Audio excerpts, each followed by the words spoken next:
அனைவருக்கும் வணக்கம். இந்த பதிவில் நாம் கேட்க இருப்பது வித்தியாசமான விறுவிறுப்பான இனிய முடிவு கொண்ட குடும்ப நாவல். கிளைமேட் அவ்வளவு ரம்மியமாக இருந்தது. காலையில் கிழக்கில் ஆரஞ்சு பழமாய் மேலெழுந்து வந்த சூரியனை இப்போது காணவே காணோம்.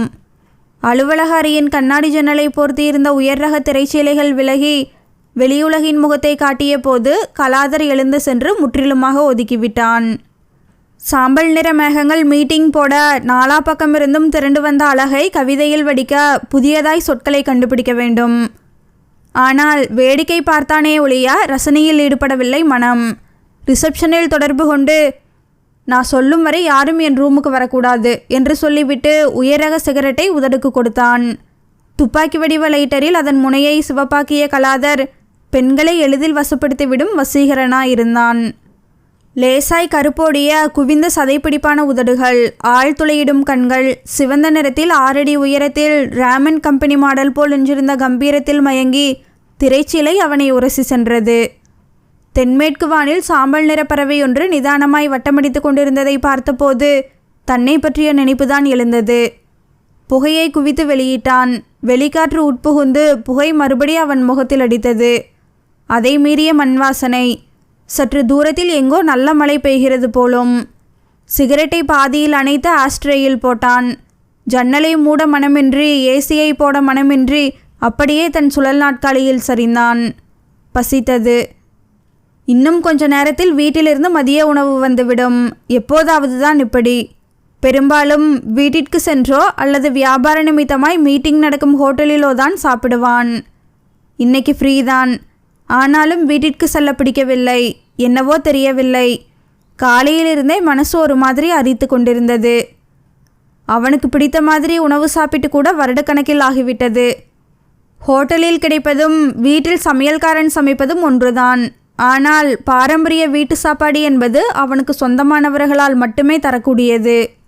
அவன் தாய் சொர்ணம் காரைக்குடியில் இருக்கிறாள். கலாதர் திருமணமாகி அப்பா என்கிற அந்தஸ்தும் பெற்றவன். கோடிக்கணக்கான சொத்துகளுக்கு அதிபதி. அது போதாதென்று சுயமாய் சம்பாதித்த கோடிகள் வேறு. நகரின் பிரதான இடத்தில் சொந்தமான ஹைடெக் கட்டிடம், வணிக வளாகங்கள், அலுவலகங்கள் என வாடகைக்கு விட்டது போக 4வது மாடியில் இவனுடைய சொந்த அலுவலகம் இயங்கி வருகிறது. கம்ப்யூட்டர் மற்றும் செல்போனின் உதிரி பாகங்கள் தயாரிக்கும் தொழில். அலுவலகம் இங்கே என்றாலும் தொழிற்சாலை ஸ்ரீபெரும்புதூரில் இருந்தது. அல்ல குறையாத பணம். ஆனால் அவன் ஆசைப்பட்ட எதையும் சாப்பிட முடியவில்லை. கதவு தட்டப்படும் சத்தம். முணுக்கென கோபம் வந்தது கலாதருக்கு. என்ன நினச்சிட்டு இருக்கா அவ? யாரையும் என் ரூமுக்கு அனுப்பக்கூடாதுன்னு சொல்லியும் என்ன தைரியம் இருந்தால் அனுப்பியிருப்பா? இன்றைக்கே அவளை வேலையை விட்டு தூக்கணும். என் பேச்சுக்கு கட்டுப்படாத யாரும் எனக்கு தேவையில்ல. எஸ் என்றான் சற்று காட்டமாகவே. கூல் மச்சான் கூல் என்றபடி உள்ளே வந்தான் ராஜீவ். அவனை பார்த்ததும் ஏறிக்கொண்டிருந்த ப்ரெஷர் சரேலென இறங்கியது. வாடா. நன்றாக சாய்ந்தமர்ந்து மூச்சை இழுத்து விட்டபடி சிரித்தான். என்னடா ரொம்ப டென்ஷனாக இருந்தியா? உனக்கெப்படி? எஸ்ஸுங்கிற வார்த்தையிலே அவ்வளோ உஷ்ணம். ரிசப்ஷனில் சொல்லியிருந்தியாம் யாரையும் அனுப்பாதேன்னு.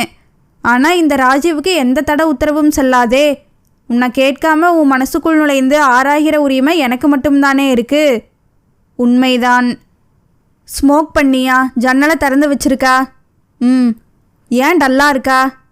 தெரியலா. மனசுக்குள்ளே ஏதோ ஒரு சங்கடம். காரணம் என்னன்னு எனக்கே தெரியலா.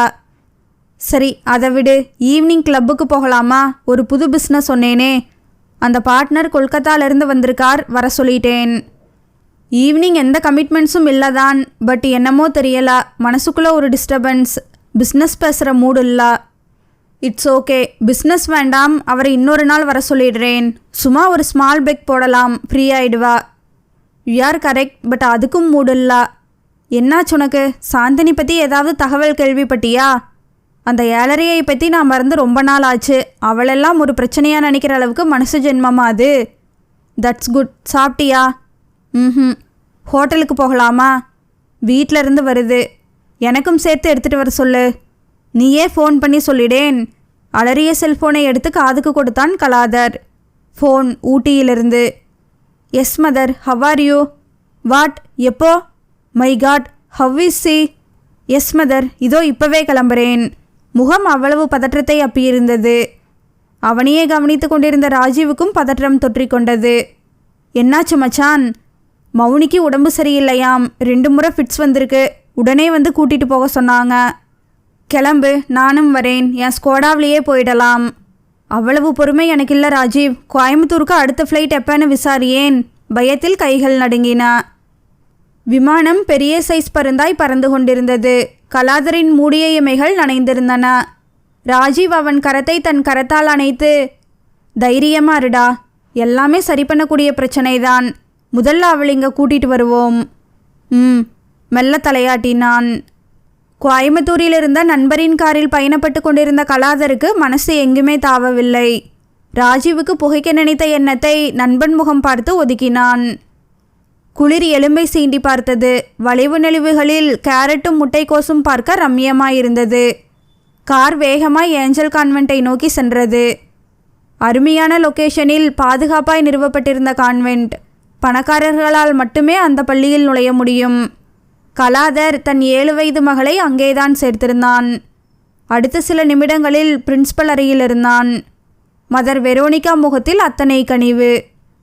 சி மிஸ்டர் கலாதர், மௌனிகா இங்கே பெஸ்ட் ஸ்டூடெண்ட். அவளை உங்கள் கூட அனுப்பவே மனசு வரல. பட் அவளோட மனசை நீங்களோ நாங்களோ சரியாக புரிஞ்சுக்கலான்னு தான் நினைக்கிறேன். அவள் மனசோட பாதிப்பு தான் உடம்பை சிதைக்குது. இப்போதைக்கு அவளுக்கு தேவை நல்ல கான்வென்ட்டோ நல்ல எஜுகேஷனோ இல்லை. அவளுக்கு தாயோட அரவணைப்பு முக்கியம். அவளோட மதர் கனடாவில் இருக்கிறதா சொன்னீங்க இல்லையா? உடனடியாக அவங்கள வரவழைங்க. தலையாட்டிய கலாதர் யோசனையுடன் எஸ் ஷியோர் மதர் என்றான். வெகுவாய் துவண்டு போயிருந்த மகளுடன் சென்னையை நோக்கி பயணித்தான். பவித்ராவின் கழுத்தில் மாதேஷ் தாலி கட்ட அரிசிமணிகளும் பூக்களும் மேடை நோக்கி பாய கெட்டி மேளத்தின் அதிரடியான சப்தம் உடம்பை சிலிர்க்க வைத்து கண்களோரம் ஈரத்தை உண்டாக்கியது ஆராதனாவிற்கு. மேடையில் வீற்றிருந்த பவித்ராவின் பெற்றோரும் உடன் பிறந்தோரும் சொல்லி வைத்தாற்போல் கண்களை துடைத்து கொள்ள அதை பார்த்த ஆராதனாவிற்கு ஏக்கம் மனதை பிசைந்தது.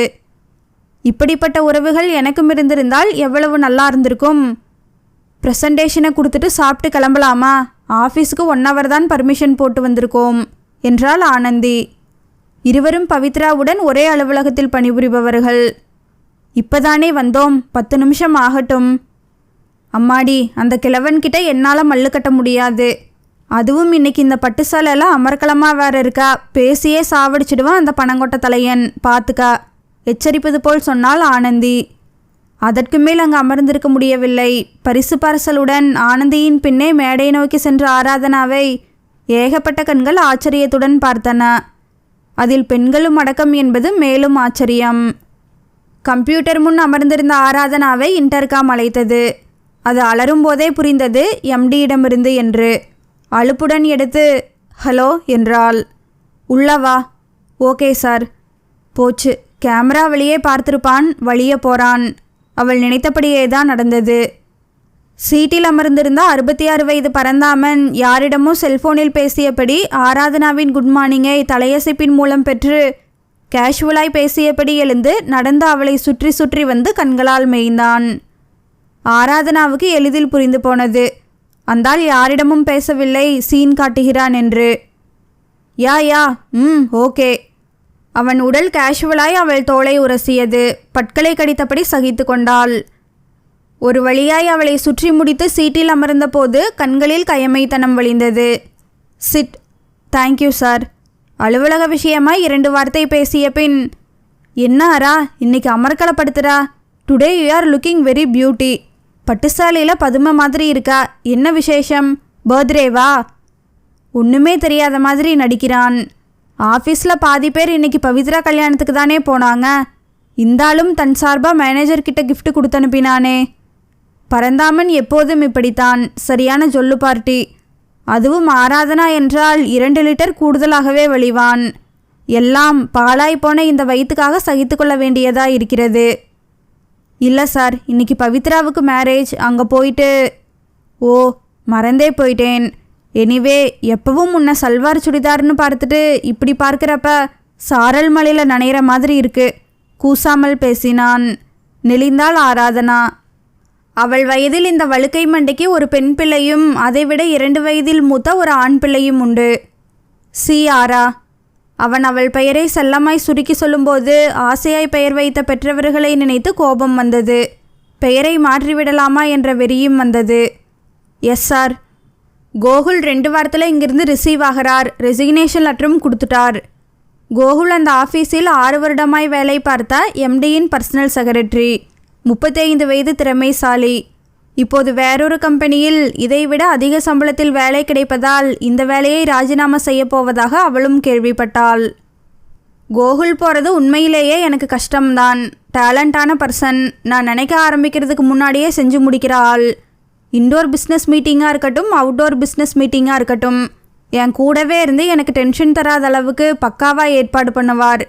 இப்போ எனக்கு அவசரமாக ஒரு பர்சனல் பிஏ தேவைப்படுது. சொல்லிவிட்டு அவளை பார்த்து மந்தகாசமாய் ஒரு சிரிப்பை உதிர்க்க இம்சையாக இருந்தது ஆராதனாவிற்கு. அதனால் உன்னை அந்த போஸ்டிங்கில் போடலாம்னு முடிவு பண்ணிட்டேன். அவ்வளவுதான்.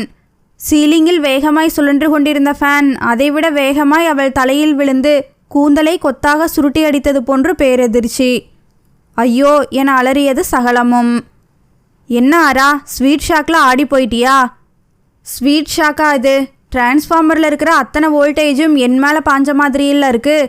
பிஏவா? இந்த ஆளுக்கா? கடவுளே, உனக்கு கண்ணு இல்லையா? சொல்லப்போனால் இந்த ஆஃபீஸில் உன்னை விட எக்ஸ்பீரியன்ஸான ஆளுங்க நிறைய பேர் இருக்காங்க. ஜஸ்ட் நீ இங்கே 2 இயர்ஸ் தானே வேலை செய்கிற. ஆனந்தி கூட 4 வருஷமாக இருக்கா. பட் உனக்கு ஏன் நான் இந்த போஸ்டிங் போடுறேன்னா? இல்லை சார், என்னை விட திறமைசாலி நிறைய பேர் இருக்காங்க. அவங்களில் யாரையாவது போடுங்க சார். ஏன் ஆரா, பயப்படுறியா? திக்கென அதிர்ந்து நிமிர்ந்தாள். கமல்ஹாசன் மாதிரி உதட்டை பிதுக்கி சிரிக்க முயன்ற பரந்தாமனின் முகம் கோணலாய் தெரிந்தது. கன்றாவி. நான் சொல்லித்தரேன் எல்லாத்தையும்.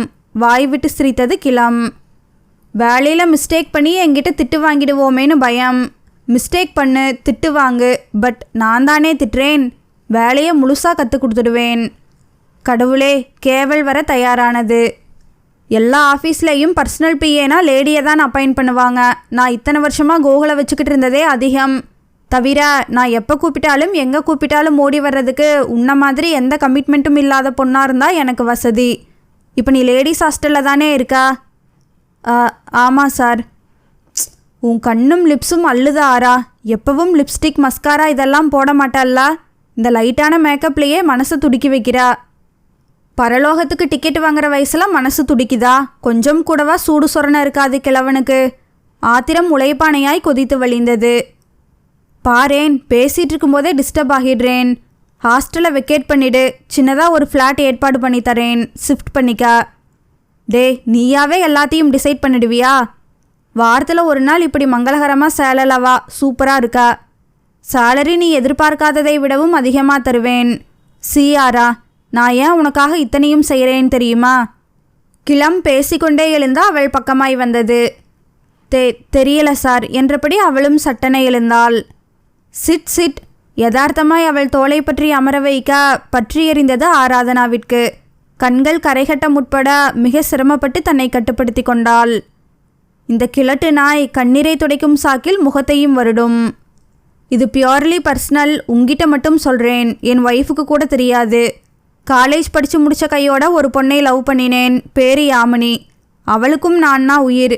அவள் பார்க்க அப்படியே அச்சசலாக உன்ன மாதிரியே. இல்ல, நீ அவளை மாதிரியே இருக்கா. உன்னை பார்க்குறப்பவெல்லாம் என் யாமினியை பார்க்குற மாதிரியே இருக்கு. அதற்கு மேல் அவன் பேசிய எதுவும் இவள் காதில் ஏறவில்லை. பல்லை கடித்து கொண்டு வாய் மூடியிருந்தாள். அறையை விட்டு வெளியே வருவதற்குள் அவள் ப்ரெஷர் ஏகமாய் ஏறிவிட்டிருந்தது. தான் பெண்ணாய் பிறந்ததற்காய் அன்றுதான் அதிகமாய் அழுதிருப்பாள். 10 நாள் பெண்ணாயிருப்பதை விட 1 நாள் ஆணாயிருப்பது மேல். 2 கிரவுண்டில் 3 மாடிகளாய் கட்டப்பட்டிருந்த பழைய கட்டிடம். அப்போதே மகளிர் விடுதிக்கென பிளான் பண்ணி கட்டப்பட்டிருந்ததால் இப்போதும் அத்தனை அறைகளும் நிரம்பி வழிந்தன. நகரில் புதிதாய் நிறைய விடுதிகள் உருவெடுத்திருந்தாலும் இந்த திலகவதி மகளிர் விடுதிக்கு தனி மவுஸ் இருக்கவே செய்தது. நடுத்தர வசதியுடைய பெண்களுக்கு ஏற்றது. நியாயமான வாடகை, தரமான உணவு, தண்ணீர் வசதி. இரவு 10 மணிக்குள் ஹாஸ்டலுக்குள் வந்துவிட வேண்டுமென்று கட்டுப்பாடு. தங்கியிருக்கும் பெண்கள் மீது தப்பான புகார் வந்தாலோ, நடவடிக்கை சரியில்லாமல் இருந்தாலோ உடனடியாக அவர்களை வெளியேற்றிவிடும் நிர்வாகம். அடிப்படை வசதி குறித்து புகார் வந்தாலும் உடனடியாக சரி பண்ணி தரப்படும். அதனாலேயே அங்கிருந்து வேறு ஹாஸ்டலுக்கு தாவ யாருக்குமே மனசு வருவதில்லை. சிலர் ரிட்டையர்ட் ஆகும் வரை அங்கேயே தங்கியிருந்தவர்களும் உண்டு.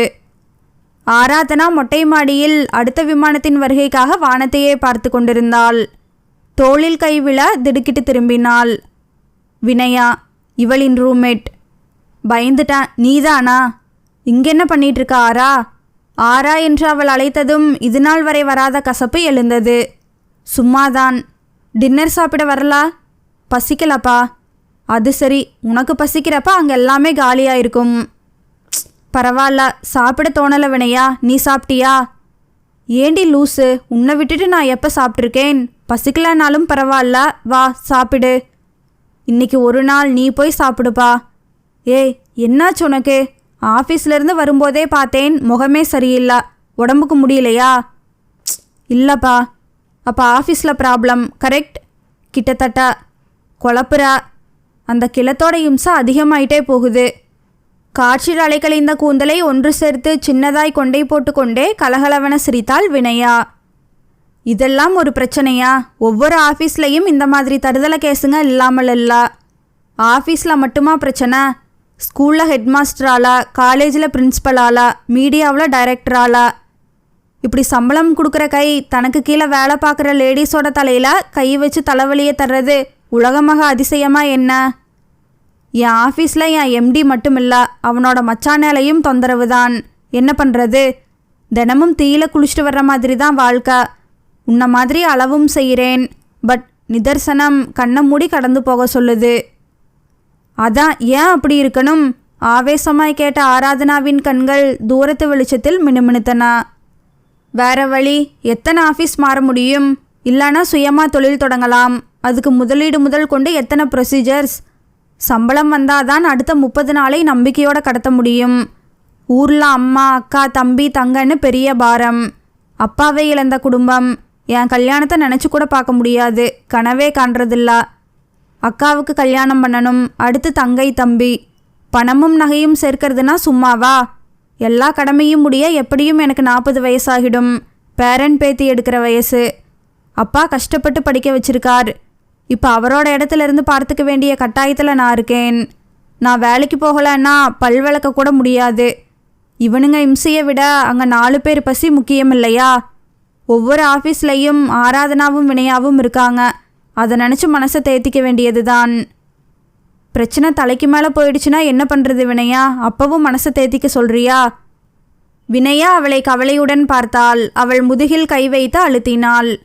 சாரிப்பா, பிரச்சனை ரொம்ப பெருசோ? நடந்ததை சுருக்கமாய் சொன்னாள். யோசனையாய் தலையாட்டிய வினையா, ஓ, கிளம் இந்தளவுக்கு திட்டம் போட்டு வச்சிருக்கா? கொஞ்சம் கஷ்டம்தான். உன்னை தன் லவ்வர் யாமினி மாதிரி இருக்கேன்னு சொல்லியே தன் அசிங்கமான எண்ணத்தை இன்டைரக்டாக வெளிப்படுத்தி இருக்கு.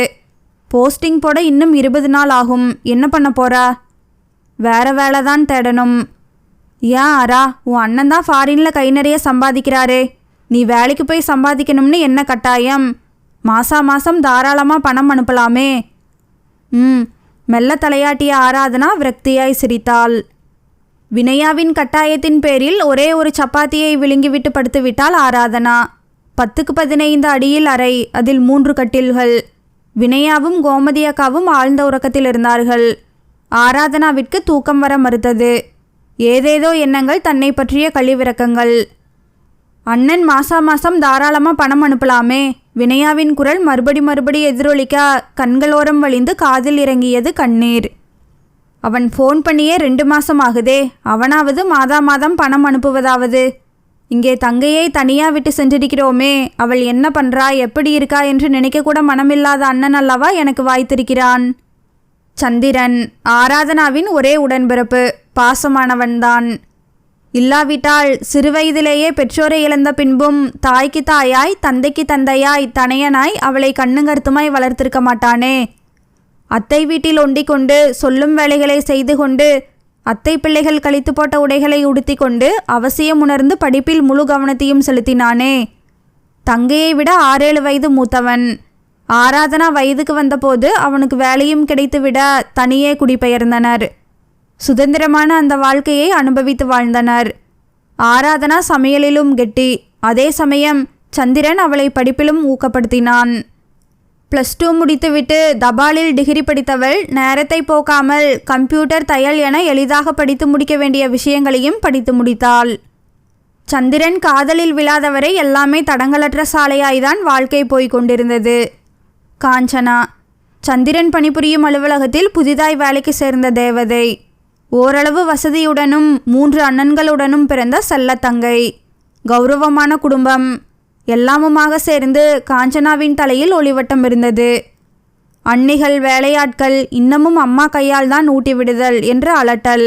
அத்தனையும் இயல்பாகவே அவளுள் திமிரை பாய்ச்சி விட்டிருந்தது. இதுவரை வீட்டில் ஒரு வேலை கூட செய்ததில்லை, வாய்ப்பும் வழங்கப்படவில்லை. சந்திரனையும் சும்மா சொல்லக்கூடாது. வசதி வாய்ப்பில்லையே தவிர 20 ஆண்களின் மத்தியில் தனியே தெரியும் அளவிற்கு வசீகரமானவன். காஞ்சனாவிற்கும் அவனை பார்த்த முதல் பார்வையிலேயே பிடித்து போனது. காதலித்தனர். பரஸ்பரம் எந்த ஒரு சூழலிலும் யாருக்காகவும் காதலை விட்டுத்தரக்கூடாது என்பதில் உறுதியாக இருந்தனர். காஞ்சனா வீட்டில் விஷயம் கசிய ஆரம்பித்த உடனே ரிஜிஸ்டர் மேரேஜ் பண்ணி கொண்டனர். சண்டே, எதிர்ப்பு, அழுகை எல்லாம் அரங்கேறி நடந்து முடிந்த பின் மகளுக்காக இறங்கி வந்தனர். கொஞ்சம் பெரிதாய் வீட்டை குத்தகைக்கு எடுத்து தேவையான பொருட்களை வாங்கி போட்டு நகை சீரியன செய்து தனி குடித்தனம் அமர்த்தினார்.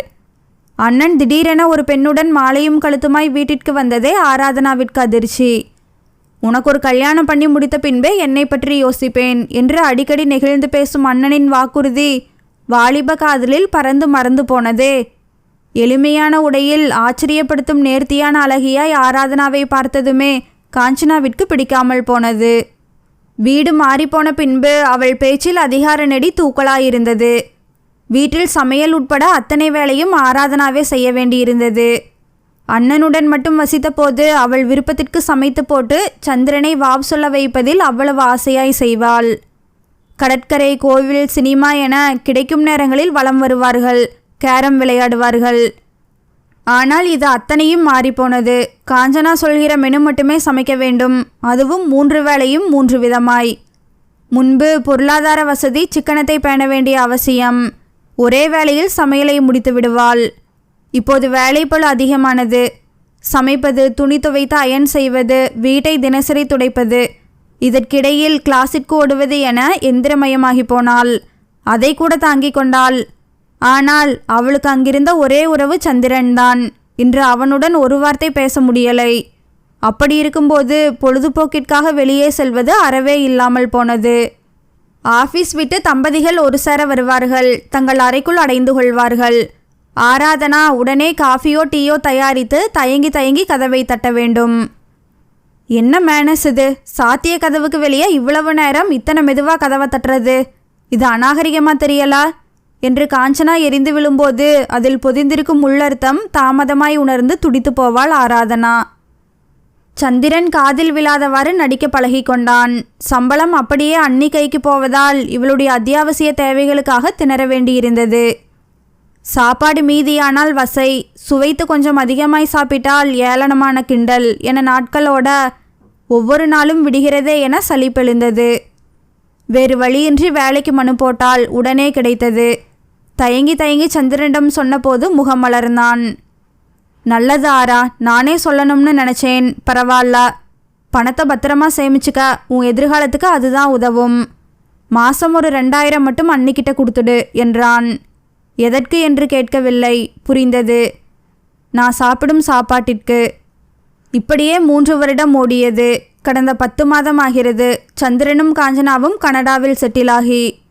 சந்திரனை அலுவலக விஷயமாய் கனடா அனுப்ப தன் வேலையை ராஜினாமா செய்து அவளும் கணவனுடன் சென்று விட்டாள்.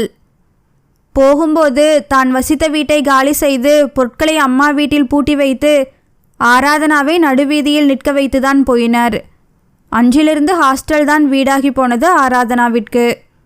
ஒரு மனிதன் பார்வையிலிருந்து விலகியிருந்தால் அவனை மறக்க அதிக நாள் ஆகாதில்லையா?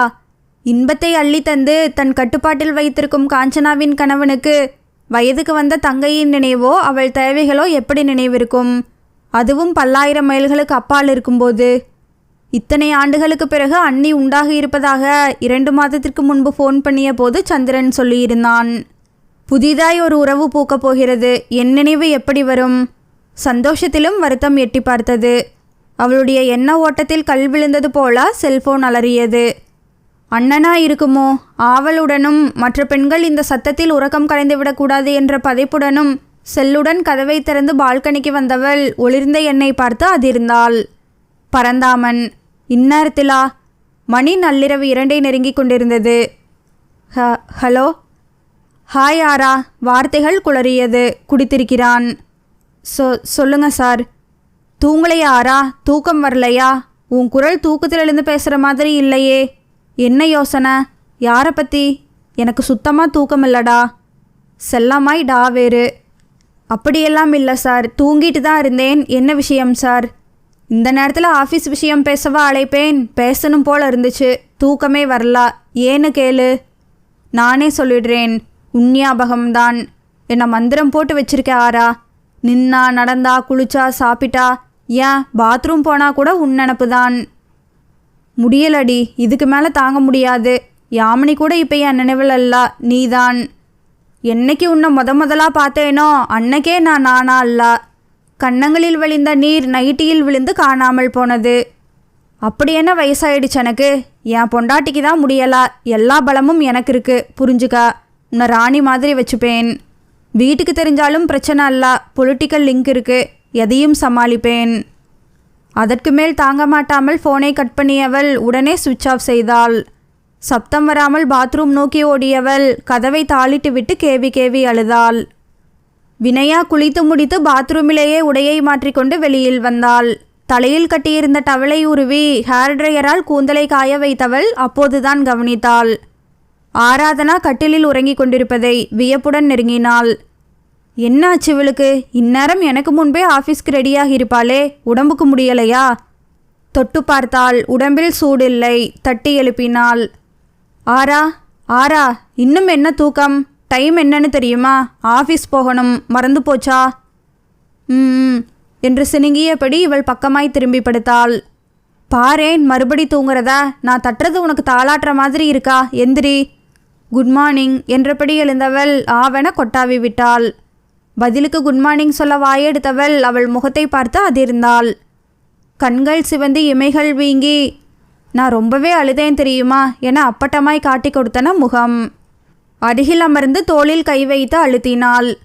ஏ, என்னாச்சு உனக்கு? ஏன், எனக்கு என்ன? உனக்கு நடிக்க வராது, ட்ரை பண்ணாதா. அழுதுருக்க, முகமெல்லாம் வீங்கி இருக்கு. அச்சச்சோ, தெரியுதா? பதற்றத்துடன் முயல அழுத்தி அமர்த்தினாள். என்ன ஆச்சு? குரலிலும் அழுத்தம். நைட்டு அந்த கிளம் ஃபோன் பண்ணுச்சு என்று தாழ்ந்த குரலில் வினயா தவிர வேறு பெண்களுக்கு கேட்டுவிடாதபடி கூறி முடித்தாள். சும்மாவா விட்டா? 4 வார்த்தை நாக்கு புடுங்குற மாதிரி கேட்டுட்டுல கட் பண்ணியிருக்கணும். இப்போ மட்டும் என்ன கெட்டு போச்சு? குளிச்சுட்டு கிளம்பு, நானும் பர்மிஷன் போட்டு விடுறேன். அவனை கேவலப்படுத்திட்டு வரலாம். அவசரமாய் மறுத்தாள் ஆராதனா. ஐயோ வேண்டாம் வினயா, பணம் உள்ளவன். என்னை அசிங்கப்படுத்த எவ்வளவு நேரம் ஆகும்? நான் இனிமே அங்கே வேலைக்கு போகிறதா இல்லை. இதுக்கு பிறகும் போக முடியுமா?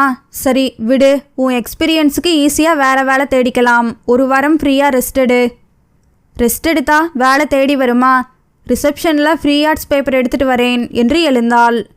அது மட்டும் போதாது, மற்ற டெய்லி பேப்பர்ஸும் படி, அதில் நிறைய வேக்கன்ட் இருக்கும். சரி. கொஞ்சம் கொஞ்சமாய் புதைகுழியில் இறங்கி முகம் மறைந்த சினிமா நாயகியைப் போல் மேற்கில் இறங்கி கொண்டிருந்தான் ஆதவன்.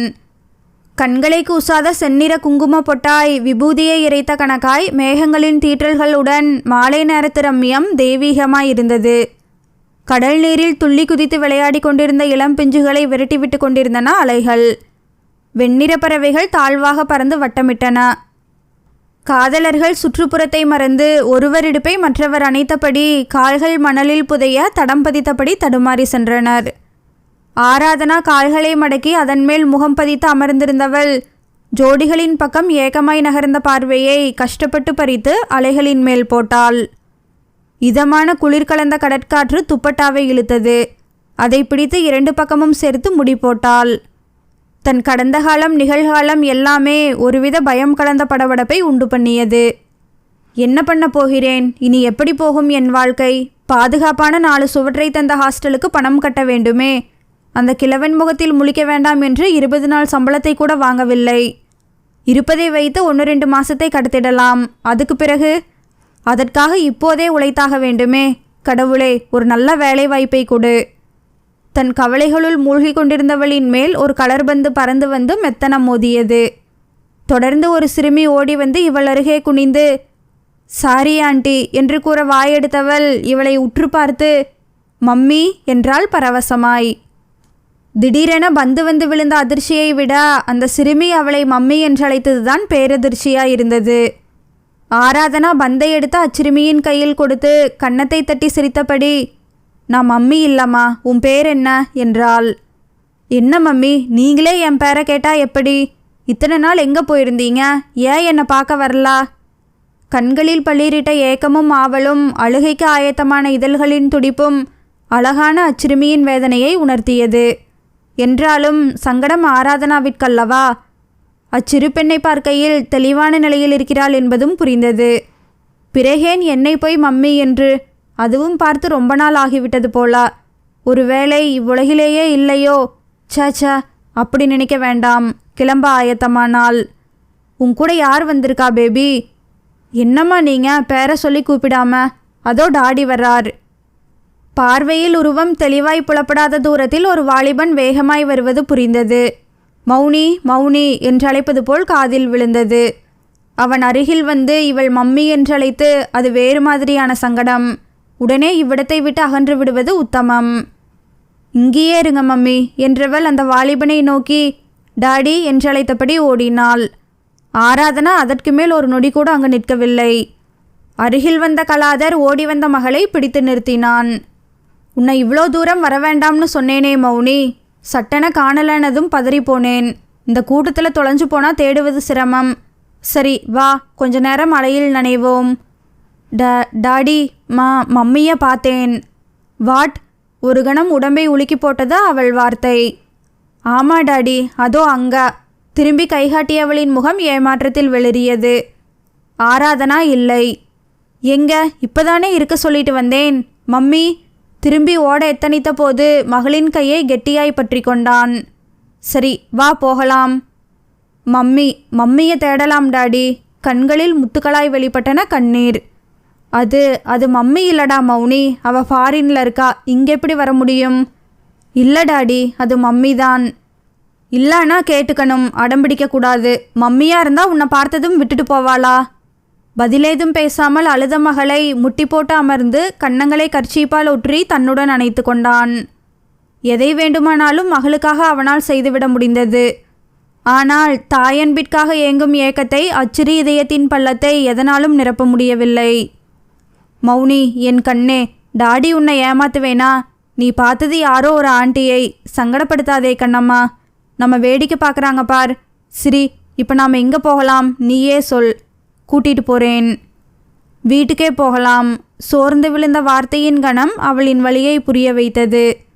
பெற்றவன் கண்கலங்கினான். உள்ளே கொலைவெறிக்கு இணையான கோபம் பொங்கி வந்தது. பாவி பாவி, எல்லாம் முன்னால்தானே. நீ செய்த அடாத செயலால் என் மகள் துடிக்கிறாளே. அவள் பாசத்திற்கு கொஞ்சமும் அருகதையில்லாத உன்னை கொன்றால்தான் என்ன? மிக சன்னமான நீல நிற விளக்கொலியில் சுருண்டு படுத்திருந்த மௌனிகாவின் அருகில் சென்றமர்ந்தான்.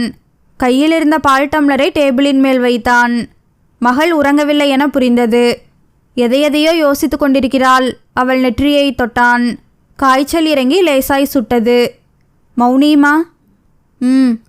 எந்திரி, இந்த பாலை குடிச்சுடு. வேணாம் டாடி. எதுவுமே சாப்பிடலன்னா எப்படிடா? பால் மட்டும்தானே, குடியுமா. எழுந்தமர்ந்த மௌனிகா சோர்ந்த முகத்தோடு அப்பாவை பார்த்தாள். டாடி. என்னடா? நீங்க ஒன்றும் பொய் சொல்லலையே. பொய்யா? எதுக்குடா? மகளின் கன்னத்தை வருடி முடிக்கற்றையை ஒதுக்கிவிட்டான். மம்மியை பற்றி என்னன்னு புரியாமல் பார்த்தான். அவங்க சாகலதானே?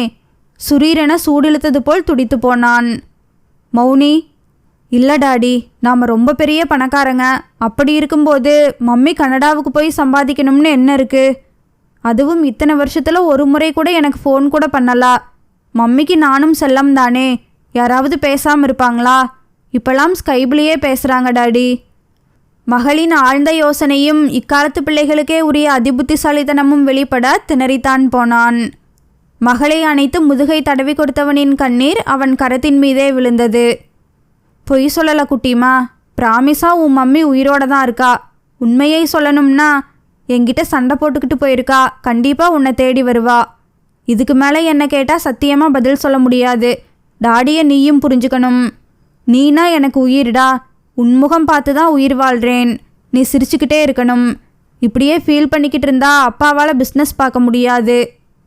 அப்பாவிடமிருந்து விலகி அவர் முகம் பார்த்த மௌனிகாவிற்கு அதில் படர்ந்திருந்த வேதனை சங்கடப்பட வைத்தது.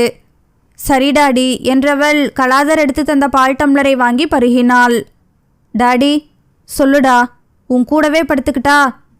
ஷியோர், பட் என் ரூமில் வேணாம், நான் ஊர் ரூம்லேயே படுத்துக்கிறேன். ஜஸ்ட் ½ அன் ஹவரில் வந்துடுறேன். ஒரு பிஸ்னஸ் கால் பேசி முடிச்சுட்டு வந்துடுறேன். Okay daddy. மகளை படுக்க வைத்து கம்பளியை போர்த்திவிட்டு வெளியில் வந்தான். பால்கனியில் சற்று நேரம் நின்றவன் தன்னை ஆசுவாசப்படுத்தி கொண்டு தன் அறைக்குள் நுழைந்தான். மிக விஸ்தானமான அறை. இன்டீரியரே பல லட்சங்களை விழுங்கியிருந்தது. கலைநயமிக்க சிலைகளும் ஓவியங்களும் அறையை மேலும் ரம்மியமாக்கின. சுவற்றை ஒட்டியிருக்கும் சுவடே தெரியாமல் நிறத்திற்கேற்ற அலமாரி திறந்தான். வகை வகையான உயர்தர மதுபாட்டில்கள், இடையே ஒரு ஃபோட்டோ. கலாதரின் திருமண வரவேற்பின் போது எடுக்கப்பட்ட ஃபோட்டோ. எடுத்து பார்த்தவனின் மூக்கு கோபத்தில் சிவந்தது உடனிருந்தவளை பார்த்து. சி, அதனுள் தூக்கி எறிந்தான். குடிக்க வேண்டும் என்ற எண்ணத்தை கைவிட்டான். மௌனியுடன் உறங்க வேண்டுமே.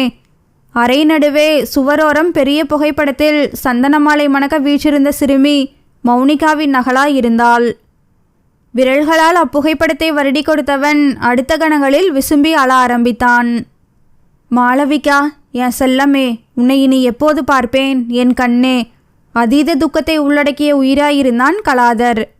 ஆரா ஆரா மறுபடி அழைத்த வினயா அவள் தோளை தொட்டாள். தோழியின் தொடுகையில் திரும்பியவள், என்னப்பா என்றாள்.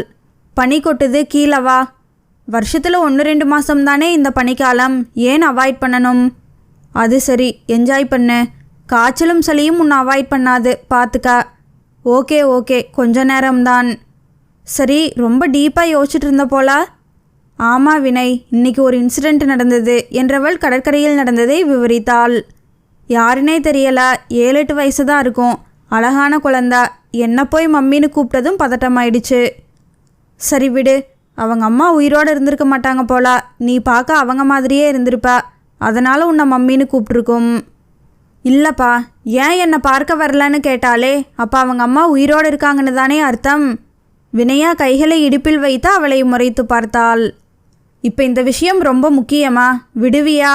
உன் வேலை விஷயம் என்னாச்சு, அதை சொல்லு. ஒன்றும் செட் ஆகலை. சேலரி கம்மியாக, ஒர்க்கிங் ஹவர்ஸ் அதிகமாக சொல்கிறாங்க. இப்போ தானே தேட ஆரம்பிச்சிருக்கா, ட்ரை பண்ணு. உனக்காக ஒருத்தன் எங்கேயோ பிறந்திருக்கிற மாதிரி உனக்காகவே ஒரு வேலையும் காத்துக்கிட்டு இருக்கும். ஆராதனா அவளை செல்லமாக முறைத்தாள்.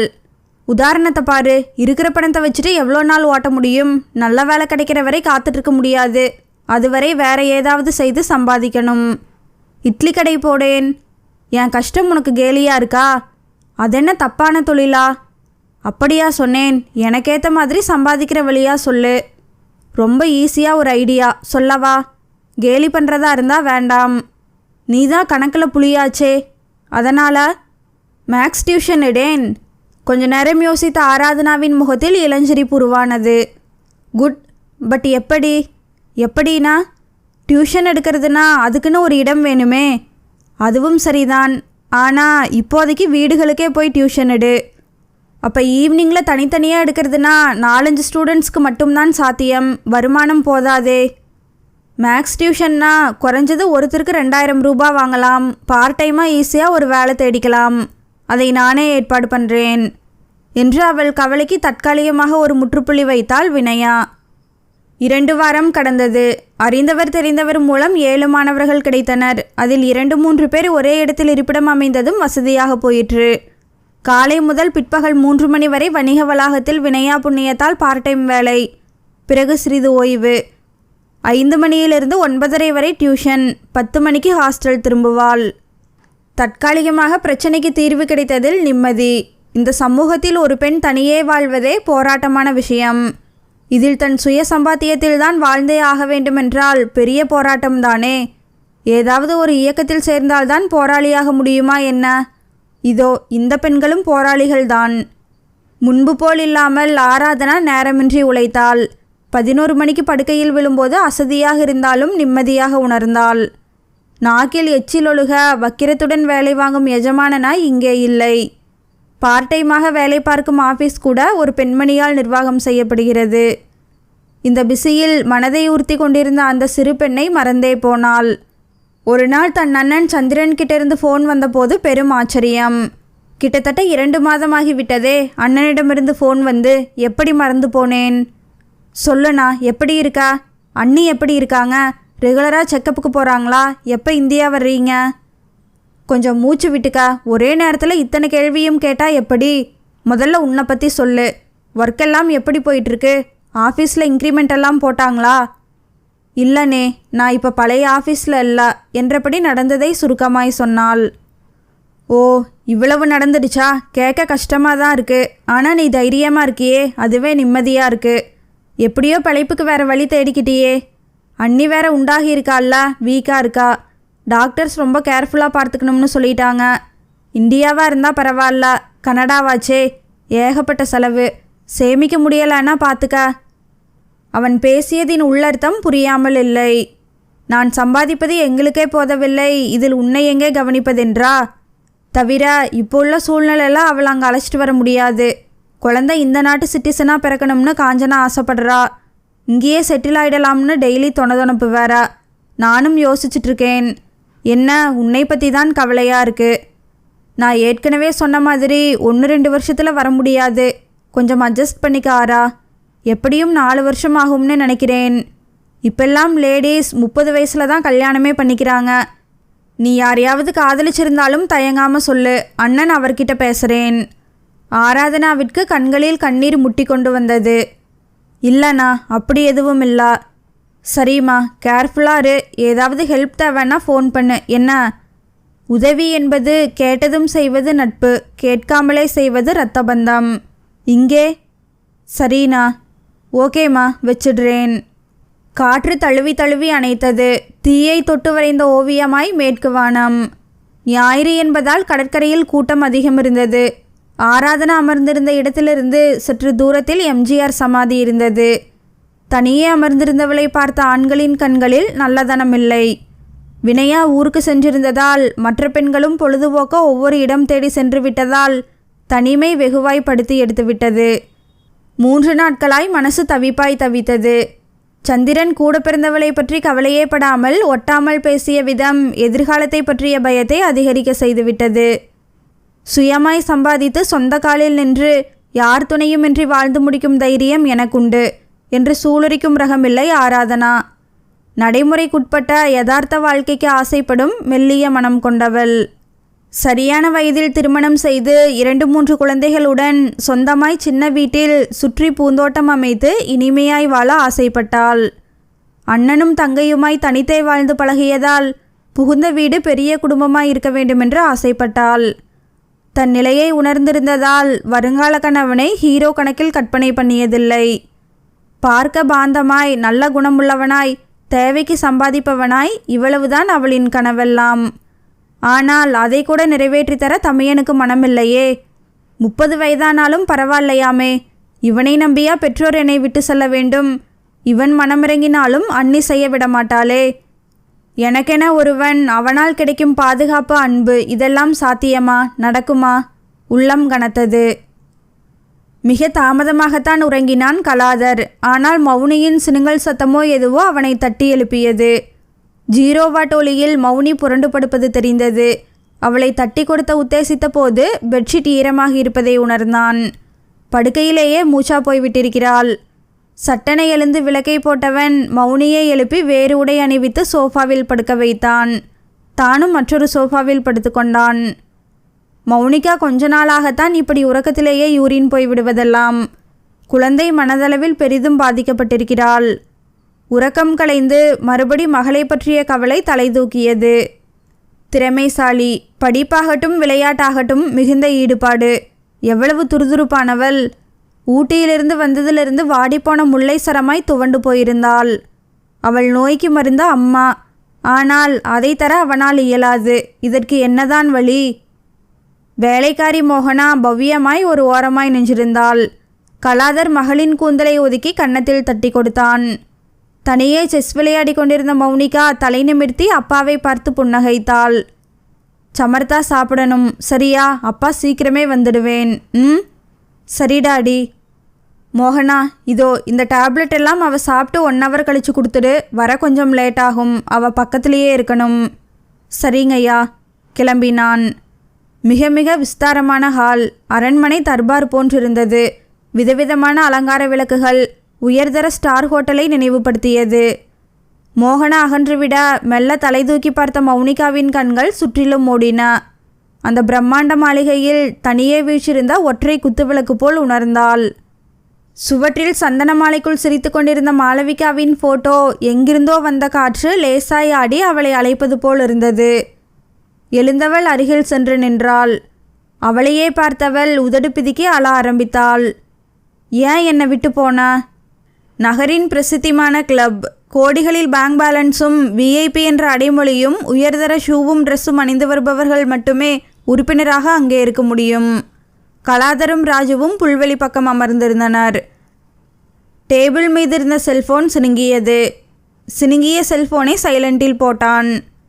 ஃபோன் புதுசா? எவ்வளவு? நேற்று தான் வாங்கினேன். 1.5 லட்சம். எனக்கு ஒரு பீஸ் சொல்லிடு.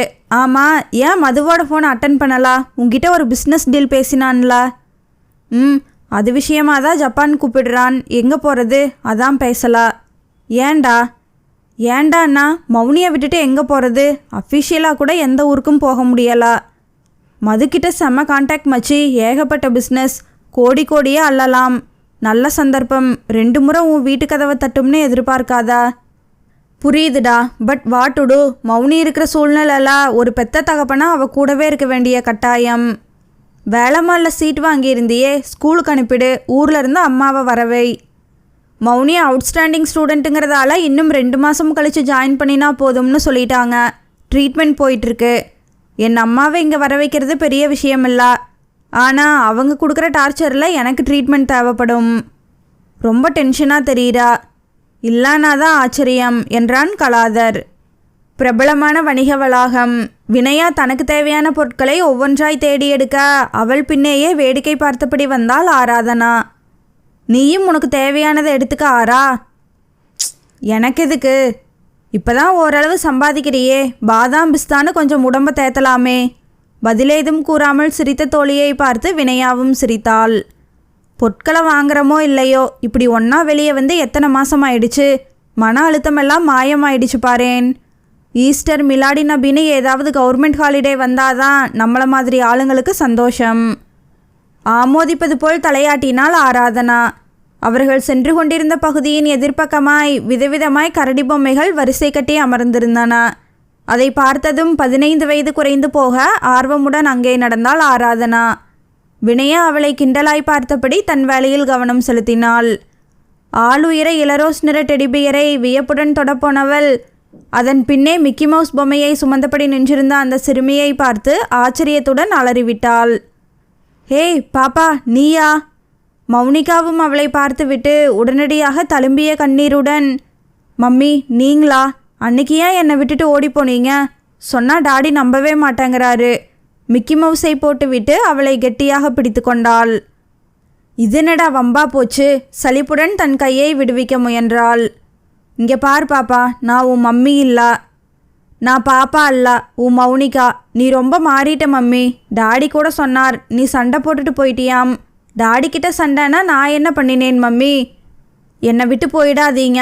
மாளவிகாவும் இல்லை, நீங்களும் இல்லை. I feel lonely mummy. போயிடாதீங்க. விக்கி விக்கி அழ ஆரம்பித்த அந்த சிறுமியை பார்த்தபோது இதயம் கனத்து போயிற்று. அந்த கண்களிலும் கண்ணீரிலும் கரைந்து வந்த பாசமும் ஏக்கமும் அவளை உருக வைத்து விட்டது. அதற்கு மேல் அங்கிருப்பது புத்திசாலித்தனமாய் படவில்லை. வினயா அவர்களை பார்த்துவிட்டு அருகில் வர ஆராதனா சுருக்கமாய் அவள் காதில் கிசுகிசுக்க, ஓ என புரிந்தவளாய், நீ கிளம்பு, நான் பார்த்துக்கிறேன் என்று அவளுக்கு மட்டுமே கேட்கும்படி கூறிவிட்டு மௌனிகாவின் முன் மண்டியிட்டு அமர்ந்தாள். ஹாய் மௌனி குட்டி, இதோ பார். முதல்ல அக்காவோட கையை விடு. நல்லா பார், இது உன் மம்மி இல்லை. நோ, ஏன் மம்மி தான். யார் கூட வந்திருக்கா? டாடியோடா. சரி வா, நாம் போய் டாடியை கூட்டிகிட்டு வந்து காட்டலாம். மம்மியை கூட்டிகிட்டு போய் காட்டலாம். இன்னும் கண்ணீர் நிற்கவில்லை. சங்கடம் முகம் முழுக்க அப்பி கிடக்க தவிப்புடன் பரபரத்தாள் ஆராதனா. தோழியின் கஷ்டம் புரிய அச்சிறுமியின் மேல் கோபம் வந்தது. ஏய், சொன்னா கேட்க மாட்டா, இவன் உன் மம்மி கிடையாது. அவங்களை மாதிரி சாயல்ல இருக்கலாம், நீ கிளம்பு. எங்க உண்டாடி? அதட்டலாய் கூற மிரண்டு போன மௌனிகா ஆராதனாவை பிடித்திருந்த பிடியை தளர்த்தினாள்.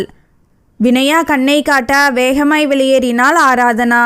ஆராதனா வெளியேறியதும் மௌனிகாவின் கையை பிடித்து அழைத்து சென்றாள் அவள் காட்டிய திசையை நோக்கி. கைப்பிடி சுவற்றில் விரலால் கிறுக்கியபடி ஆழ்ந்த யோசனையில் இருந்தாள் ஆராதனா. முதுகில் சின்னதாய் ஒரு தட்டு தட்டிய வினயா, இன்னும் அந்த பொண்ணையே நினச்சிட்டு இருக்கியா என்றாள். இல்ல. சரியா கூட சாப்பிடலா, பார்த்தேனே. விட ஆரா, நம்ம பிரச்சனையே கழுத்து முட்டும் அளவுக்கு இருக்கிறப்ப இதெல்லாம் தேவையா? அவங்க அம்மா ஏன் விட்டுட்டு போகணும்? பாவம், சின்ன பொண்ணு இல்லையா? அவளுக்கு என்ன கஷ்டமோ? அவளோட அப்பாவை பார்த்தேனே, ரொம்ப வசதியானவன் போல. காஸ்ட்லி செல்ஃபோன், ரோலெக்ஸ் வாட்ச்னா ஆள் செம்ம கலக்கல். ஸோ அவங்கக்கிட்ட பணம் இருக்குது, எதையும் விலை கொடுத்து வாங்கிட முடியும். அதனால் நாம் நம்ம வேலையை மட்டும் கவனிப்போம் என்ன? கண்களை மூடி திறந்து சம்மதம் என்பது போல் புன்னகைத்தாள் ஆராதனா. ஹேர் ட்ரையரால் தலையை உலர்த்தி கொண்டிருந்த வினயா ஈரத்தலையுடன் உள்ளே நுழைந்த ஆராதனாவை பார்த்து வியந்தாள். இளரோஸ் நிறம், அட்டகாசமான உடல்வாகு, அடர்த்தியான கூந்தல், பட்டாம்பூச்சி அமர்ந்திருப்பது போல் இமைகள், தீர்க்கமான அழகியவள். என்ன வினயா அப்படி பார்க்குறா? எவனுக்கு கொடுத்து வச்சிருக்கோ? அசிங்கமாக பேசாதா. இந்த விளம்பரத்தை படி. ஹிண்டு பேப்பரை நீட்டினாள். வீட்டோடு தங்கி 7 வயது சிறுமியை பார்த்து கொள்ள பட்டதாரி பெண் தேவை. உணவு இருப்பிடத்துடன் 20,000 சம்பளம். படித்துவிட்டு வினயாவை பார்த்தாள். என்ன பார்க்குற? நல்ல சம்பளம். பட் ஆயா வேலையாச்சே என்று பேப்பரை மூடி வைத்தாள். பறந்து விரிந்திருந்த மொட்டை மாடியில் பாஸ்கெட்பால் விளையாடி கொண்டிருந்தாள் மௌனிகா.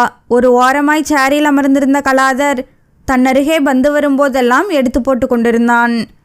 மௌனிகாவை பார்க்கையில் நெஞ்சம் பிசைந்தது.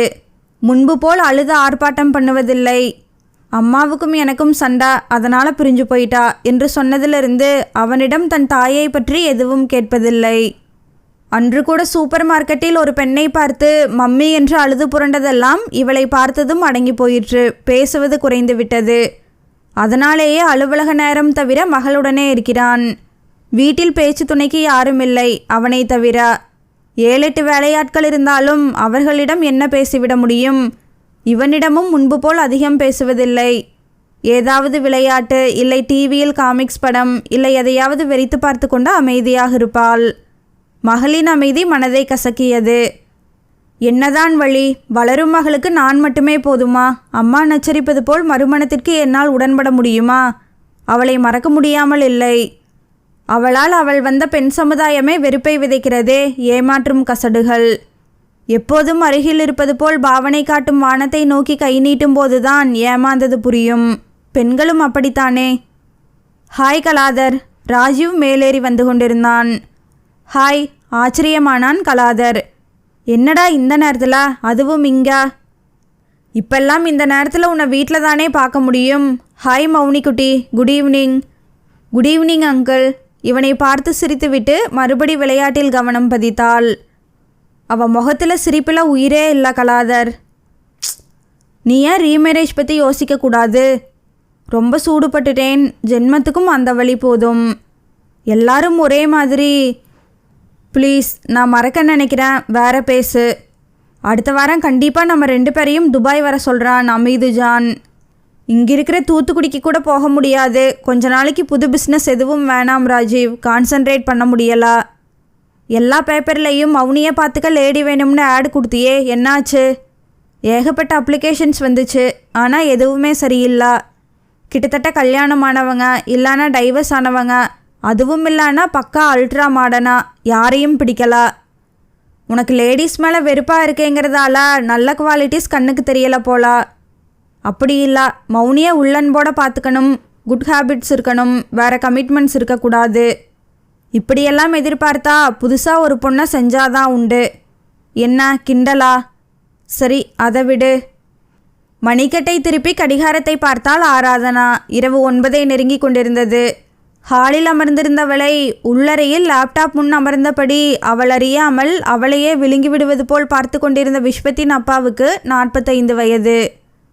அவள் விஸ்வத்திற்கு டியூஷன் எடுக்க வந்த நாள் முதலாகவே குணசேகரனுக்கு அவள் மீது அழுத்தமான பார்வையும் வக்கிரமான எண்ணங்களும் அடிவண்டலாய் மனதில் தங்கியிருந்தது. விசாரித்த வரையில் தற்போதைய சூழலில் கேட்பார் யாருமில்லாத அனாதை என அறிந்திருந்தான். மனைவியும் பிள்ளையும் தஞ்சாவூர் சென்றிருந்தனர். வர 2 நாள் ஆகும். வக்கிரமான குறுக்கு புத்தி வேலை செய்தது. எப்போதும் வழக்கமாக விஸ்வத்திற்கு 6 to 7 மணி வரை டியூஷன் டைம். ஆனால் மதியமே அவளுக்கு ஃபோன் பண்ணி ஒரு விசேஷத்துக்கு போக வேண்டி இருப்பதால் இன்று ஒரு நாள் மட்டும் 8 to 9 வரை எடுக்க முடியுமா என்று கேட்டான் குணசேகரன். படிப்பு விஷயமாயிற்றே, அதனால் வேறு மாணவனிடம் பேசி நேரத்தை தக்கபடி மாற்றி இவனுக்கு நேரத்தை ஒதுக்கியிருந்தாள். நேரம்தான் ஆனதே ஒழிய விஸ்வம் வந்தபாடாய் தெரியவில்லை. இதற்கு பிறகு எப்போது வந்து பாடம் எடுத்து நான் எப்போது ஹாஸ்டல் செல்வது? மறுபடி நேரத்தை பார்த்தவள் எழுந்து நின்றாள். குணசேகரன் உள்ளிருந்து அவளை பார்த்து வெளியில் வந்தான். என்ன மேடம்? சார் 9 ஆயிடுச்சு. வந்துடுவாங்க மேடம். என் ஒய்ஃபோட ஃபோன் நாட் ரீச்சபிள்னு வருது. ரொம்ப லேட் ஆகிடும் சார். சண்டே இந்த விடுபட்ட கிளாஸ் எடுத்துடுறேனே. ஓ, அப்படி சொல்கிறீங்களா என்றவன் அப்போதுதான் கவனித்தான் தான் கொடுத்த குளிர்பானத்தை அவள் குடிக்காமல் வைத்திருந்ததை. அடடா, இவ்வளவு நேரமும் இதை கவனிக்காமல் விட்டுட்டேனே, அப்புறம் போட்ட திட்டமெல்லாம் வீணாகி விடுமே. என்ன மேடம், கூல்ட்ரிங்க்ஸை குடிக்கல போலா? மறந்துட்டேன், பரவாயில்ல, வேண்டாம். நோ, இதை குடிக்கலன்னா எனக்கு வருத்தமாயிடும். 1 மணி நேரமாக உங்கள் நேரத்தை வீணாக்கினதுக்கும் ப்ளீஸ். அவன் முன் நின்று பேசுவதே என்னவோ மாதிரி இருக்கா. அவனை மேலும் கெஞ்ச வைக்க விரும்பாமல் குளிர்பானத்தை ஒரே மடக்கில் சரித்து கொண்டாள். Okay sir, thanks. நான் கிளம்பட்டுமா? ஒரு 5 நிமிஷம் இருங்களேன். டியூஷன் வேண்டாம், பட் என் ஒய்ஃப் உங்களை காக்க வச்சதுக்கு ஃபீல் பண்ணுவா. 2 வார்த்தை பேசிட்டு போகலாமே. இதென்ன இவர் இப்படி வீம்பு பண்ணுறாரே? அரைமனதாய் அமர்ந்தாள். அதே நேரம் அதே கட்டிடத்தில் ஏதோ வேலை விஷயமாக வந்த கலாதர் வேலை முடிந்த பின் வேக வேகமாய் படியிறங்கியவன் சட்டென சில கணங்கள் நின்றான். ஏதோ சத்தம், பெண்ணின் குரல். விடு விடு என்று கத்தும் சத்தம். எங்கிருந்து? காதை துல்லியமாக்கினான். அடுத்து கீழிருக்கும் 2வது மாடியிலிருந்துதான் சத்தம் கேட்டது. சேரோ சாமானோ உருளும் சத்தம். தொடர்ந்து பெண்ணின் குரல். விட்டு விட்டு கதவை தட்டும் சத்தமும். வேகமாய் இறங்கியவன் காலிங் பெல் சுவிட்சை அழுத்தினான். கதவை தட்டினான். ஆனால் திறந்தபாடில்லை. கிட்டத்தட்ட எல்லாரும் உறங்கிவிட்டிருக்க வேண்டும். இல்லை, டிவியிலோ வாட்ஸ்அப்பிலோ மூழ்கி இருக்க வேண்டும். அதனால் வேறு யார் காதிலும் அப்பெண்ணின் கதறல் குரல் விழவில்லை. இதற்கு மேல் பொறுமை காக்க முடியாது என்று முடிவு செய்தவன் தன் உடம்பில் பலம் சேர்த்து கதவில் மோதினான்.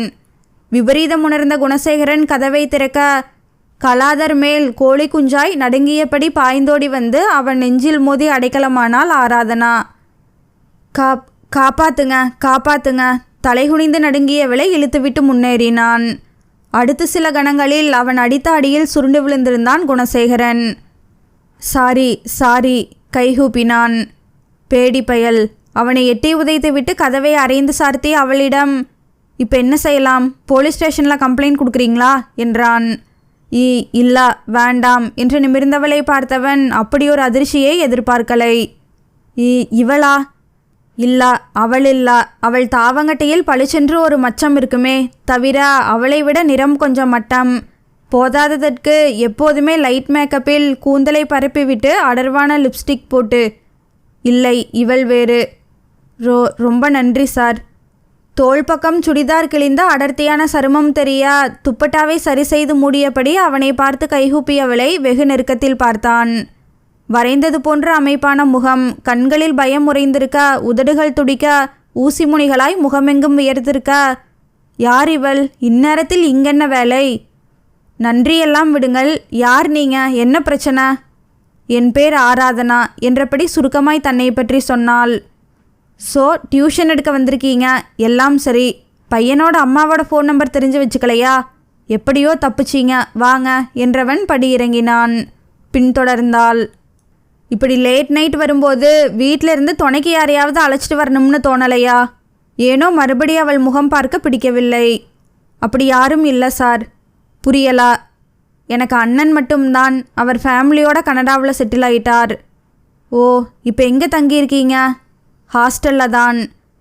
தரைதளத்திற்கு வந்தவன் அவளை, அதுவும் உடை கிழிந்த நிலையில் ஆட்டோவில் அனுப்புவது சரியல்ல என்று உணர, வாங்க நானே ட்ராப் பண்ணிடுறேன் என்றான்.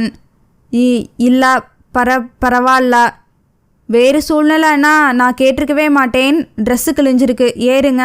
ஹாஸ்டல் எந்த ஏரியா என்றவன் கதவை திறந்து ஏறி அமர ஆராதனாவும் ஏறி அமர்ந்தாள். இங்கேதான். அவள் குறிப்பிட்ட இடத்திலிருந்த ஹாஸ்டலை பார்த்தவனுக்கு சற்றே வியப்பு. சிட்டியிலேயே அவசியமான தேவைகளோடு லோ பட்ஜெட்டில் இயங்கும் ஹாஸ்டல். அண்ணன் கனடாவில் இருப்பதாக சொல்கிறாள். பிறகேன் இவ்வளவு சாதாரண ஹாஸ்டலில் தங்க வேண்டும்? மனதில் தோன்றியவைகளை கேட்க தோன்றாமல் அவள் இறங்கி தேங்க்யூ சார் என்று சொன்னதை கூட காதில் வாங்காமல் முகம் கூட பாராமல் காரை விருட்டென கிளப்பி கொண்டு போய்விட்டான். ஆராதனா இருந்த பதற்றத்தில் அதை பெரிதாய் எண்ணவும் இல்லை. நள்ளிரவை தாண்டிய பிறகும் உறங்காமல் மொட்டை மாடியில் வீற்றிருந்தனர் தோழிகள் இருவரும். முகத்தில் கவலையும் யோசனையும். என்னடி இப்படி ஆயிடுச்சு? வினயாவின் வார்த்தையில் அவ்வளவு கனம். நானும் கொஞ்சம் முன்னெச்சரிக்கையாக இருந்திருக்கணும். சார் சொன்ன மாதிரி அந்த பையனோட அம்மா நம்பரை தெரிஞ்சு வச்சிருந்திருக்கணும். எந்த சார்? என்னை காப்பாத்தினார்னு சொன்னேனே. ஆமாம், அவர் பேர் என்ன? தெரியல வினயா, இருந்த டென்ஷனில் நான் கேட்டுக்கலா. சரி விடு. பட் பக்கா ஜென்டில்மேன். ஏன், உன்னை காப்பாத்தினாரே அதனால் சொல்கிறியா? எல்லா ஆம்பளையும் ஒரு பொண்ணை இன்னொரு ஆம்பளைக்கிட்ட இருந்து காப்பாற்றுற வீரத்தை தன் அம்மாவோட கோரப்பிடியில் மாட்டிக்கிட்டு இருக்கிற மனைவியை காப்பாற்ற துணியறதில்ல. எதுக்கு முடிச்சு போடுற? அவர் என் முகத்தை சரியாக கூட பார்த்து பேசல. முகத்தில் கடமையும் இறுக்கமும் தான் தெரிஞ்சது. நான் இதுவரைக்கும் பார்த்த ஆண்கள்லாம் தனிச்சு தெரிஞ்ச ஒரே ஆண். பேர் கூட தெரியாத ஒரு ஆளை பற்றி இவ்வளவு பேசி நேரத்தை வீணாக்க வேண்டாம். இனி டியூஷன் எடுக்க போகிறதில்லன்னு முடிவு பண்ணிட்டா. அடுத்து என்ன பண்ண போகிறா? குழப்பமாக இருக்கு வினயா. வழக்கம் போல் மறுபடி தேடுதல் வேட்டையை ஆரம்பிக்கணும். திடீரென நினைவு வந்தவளாய், ஏய், பத்திரிக்கையில் ஒரு விளம்பரம் வந்ததே, ஒரு குழந்தைய வீட்டோட தங்கி பார்த்துக்கணும்னு. அந்த பேப்பர் இருக்கா? இருக்கும். எதுக்கு? அதைத்தான் ஆயா வேலைன்னு சொன்னியே. பெருமூச்சு விட்ட ஆராதனா. வேற போக்கிடம் இல்லாதனா அப்படி பேசியிருக்கக்கூடாது. எனக்கெல்லாம் கௌரவம் ஒரு கேடா? வலியுடன் புன்னகைத்தாள். ஃபோனில் சந்தேகத்துடன் அந்த எண்ணுக்கு தொடர்பு கொண்டாள். இத்தனை நாளாகிவிட்டதே, யாரையாவது தேர்வு செய்திருப்பார்களோ என்று. ஆனால் ஃபோனில் பேசிய பெண் வேறு யாரிடமோ பேசிவிட்டு 2 நாளில் குறிப்பிட்ட முகவரிக்கு நேரில் வருமாறு தெரிவித்தாள். வினயா கூட விருப்பமின்றி தடுத்தாள். சொல்லிட்டனே ஒளியா, இந்த மாதிரி வீட்டோடு தங்கி செய்கிற வேலைக்கு நீ போக போகிறதே என்னமோ மாதிரி இருக்கு. கொஞ்சம் வெயிட் பண்ணு, வேற வேலைக்கு ட்ரை பண்ணுறேன். முதல்ல எனக்கும் சங்கடமாக தான் இருந்துச்சு வினயா. ஆனால் இப்போ உள்ள சூழ்நிலையில் எதையும் நினைக்க தோணலை. பார்ப்போம், முதல்ல இந்த வேலை கிடைக்குதான்னு. அதுக்கு பிறகு அங்கேயும் எந்த பிரச்சனையும் வந்துடக்கூடாதே. நதியில் அடிச்சுட்டு போகிற காகிதம் அது போகிற வழிக்கும் வேகத்துக்கும் போய் தானே ஆகணும். எப்போவாவது கரையை ஒதுங்கித்தானே ஆகணும். அரைமனதுடனே இன்டர்வியூவுக்கு போனாள். அங்கு போய் இறங்கியவள் மலைத்து போனாள். பா, எவ்வளவு பெரிய பங்களா! கேட்டை திறந்துவிட்ட வாட்ச்மேன் தொடங்கி பங்களாவை அடையவே அவ்வளவு தூரம் நடக்க வேண்டியிருந்தது. வகை வகையான வினோதமான செடிகள் இருமருங்கும். ஒரு குப்பையை கூட பார்க்க முடியவில்லை. நீச்சல் குளம், டென்னிஸ் கோர்ட், பச்சை பசேல் புல்வெளியின் மீது நடப்பட்டிருந்த ஊஞ்சல் என ரம்மியமாயிருந்தது. உயர்வகை மரத்தால் செய்யப்பட்ட வேலைப்பாடுகளுடன் கூடிய கனமான கதவு. அதற்கு வெளியே வருபவர்கள் அமர காத்திருக்க வராந்தா. வினைல் நாட்காலியில் அமர சொன்னார் ஒரு நடுத்தர வயது மனிதர். 15 நிமிட காத்திருப்புக்கு பின் உள்ளே அழைத்து செல்லப்பட்டாள். உள்ளே கால் வைக்க கூசியது. தரையா கண்ணாடியா? அவள் உருவமே தெரிந்தது.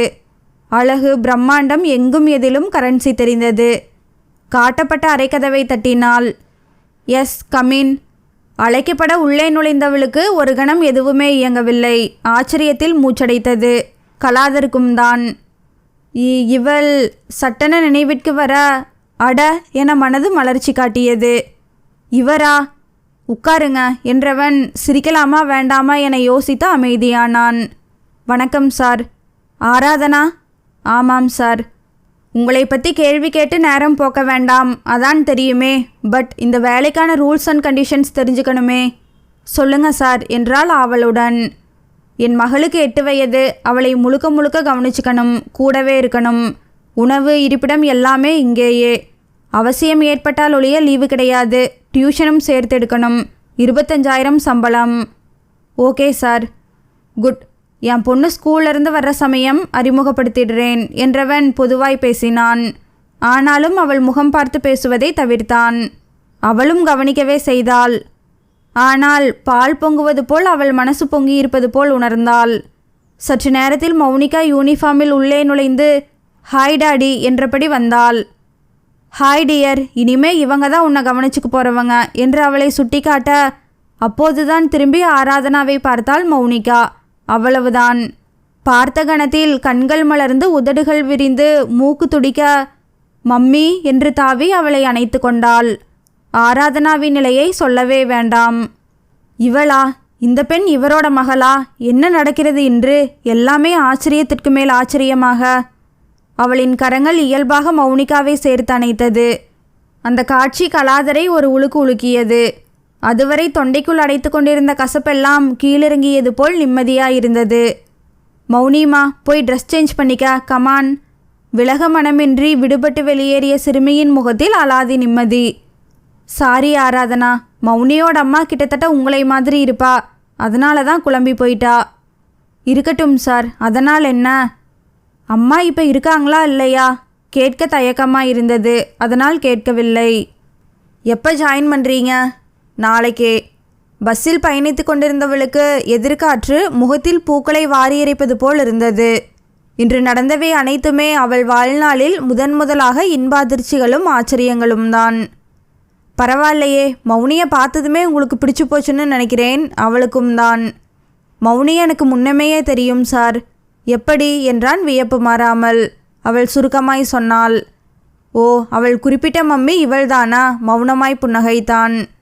ஆராதனா கடைக்கு சென்று வினயாவுக்கு பிடித்த ஸ்வீட்டை வாங்கி கொண்டு அவளுக்காக காத்திருந்தாள். குந்தன் கற்களும் ஜமுகியும் சேர்த்து செய்த வேலைப்பாடுகளுடன் கூடிய நீல நிற பட்டுப்புடவையை விரித்தது போல் கடல் மினுமினுத்தது. இவன் மாளிகையின் மொட்டை மாடியில் வந்து நின்றால் தூரத்தை பொங்கி புரண்டு வரும் கடல் தெரியும். எப்போதாவது மனசு ரிலாக்ஸாக இருக்கும்போதும் புகைப்பதுண்டு. இப்போதும் கலாதர் புகைத்து கொண்டிருந்தான். எதிரே ராஜுவும் வளையம் வளையமாக விட்டு கொண்டிருந்தான். அப்போ அடுத்த வாரம் ஜப்பான் போகிறது கன்ஃபார்ம் தானே? ஷியோர், இப்போ தான் எனக்கு எந்த கமிட்மெண்ட்டும் இல்லையே என்றான் கலாதர். என்று தலையாட்டி சிரித்தான் ராஜீவ். ஆராதனா மௌனிக்கு கிடைச்ச வரம்னு சொல்லுவேன். நான் தான் ஃபஸ்ட். கையில் பாஸ்கெட் பாலுடன் மூச்சரிக்க சிரித்தபடி ஓடி வந்தாள் மௌனிகா. அவள் பின்னே துள்ளுமானாய் ஆராதனா. மௌனிகா சமீப காலமாய் இப்படி சிரித்து பார்த்ததில்லை. ஆராதனா அங்கு அவர்களை எதிர்பார்க்கலை. தயங்கி நிற்க தான் என்ன செய்கிறோம் என்று புரியாமல் சட்டென சிகரெட்டை காலில் போட்டு நசுக்கினான் கலாதர். வேறு வழியின்றி ராஜுவும் தலை நசுக்கி கொன்றான். டாடி, நானும் ஆண்டியும் பாஸ்கெட் பால் விளையாட போகிறோம். அகன்ற புன்னகையில் அவள் முகம் பிரகாசமாயிருந்தது. வா ராஜீவ், கீழே போகலாம். இல்லை சார், நாங்கள் கீழே போய் சங்கடத்துடன் நெளிந்தாள் ஆராதனா. நோ ப்ராப்ளம், வாடா. அவள் முகம் பாராமலே சொல்லிவிட்டு நகர ராஜீவ் பின்தொடர்ந்து படியிறங்கும்போது அவன் தோளை பிடித்து அழுத்தினான். இந்த பொண்ணை பார்க்கும்போதெல்லாம் உன் ஒய்ஃபோட ஞாபகம். Will you please stop it? கோபமாய் அதட்டினான் கலாதர்.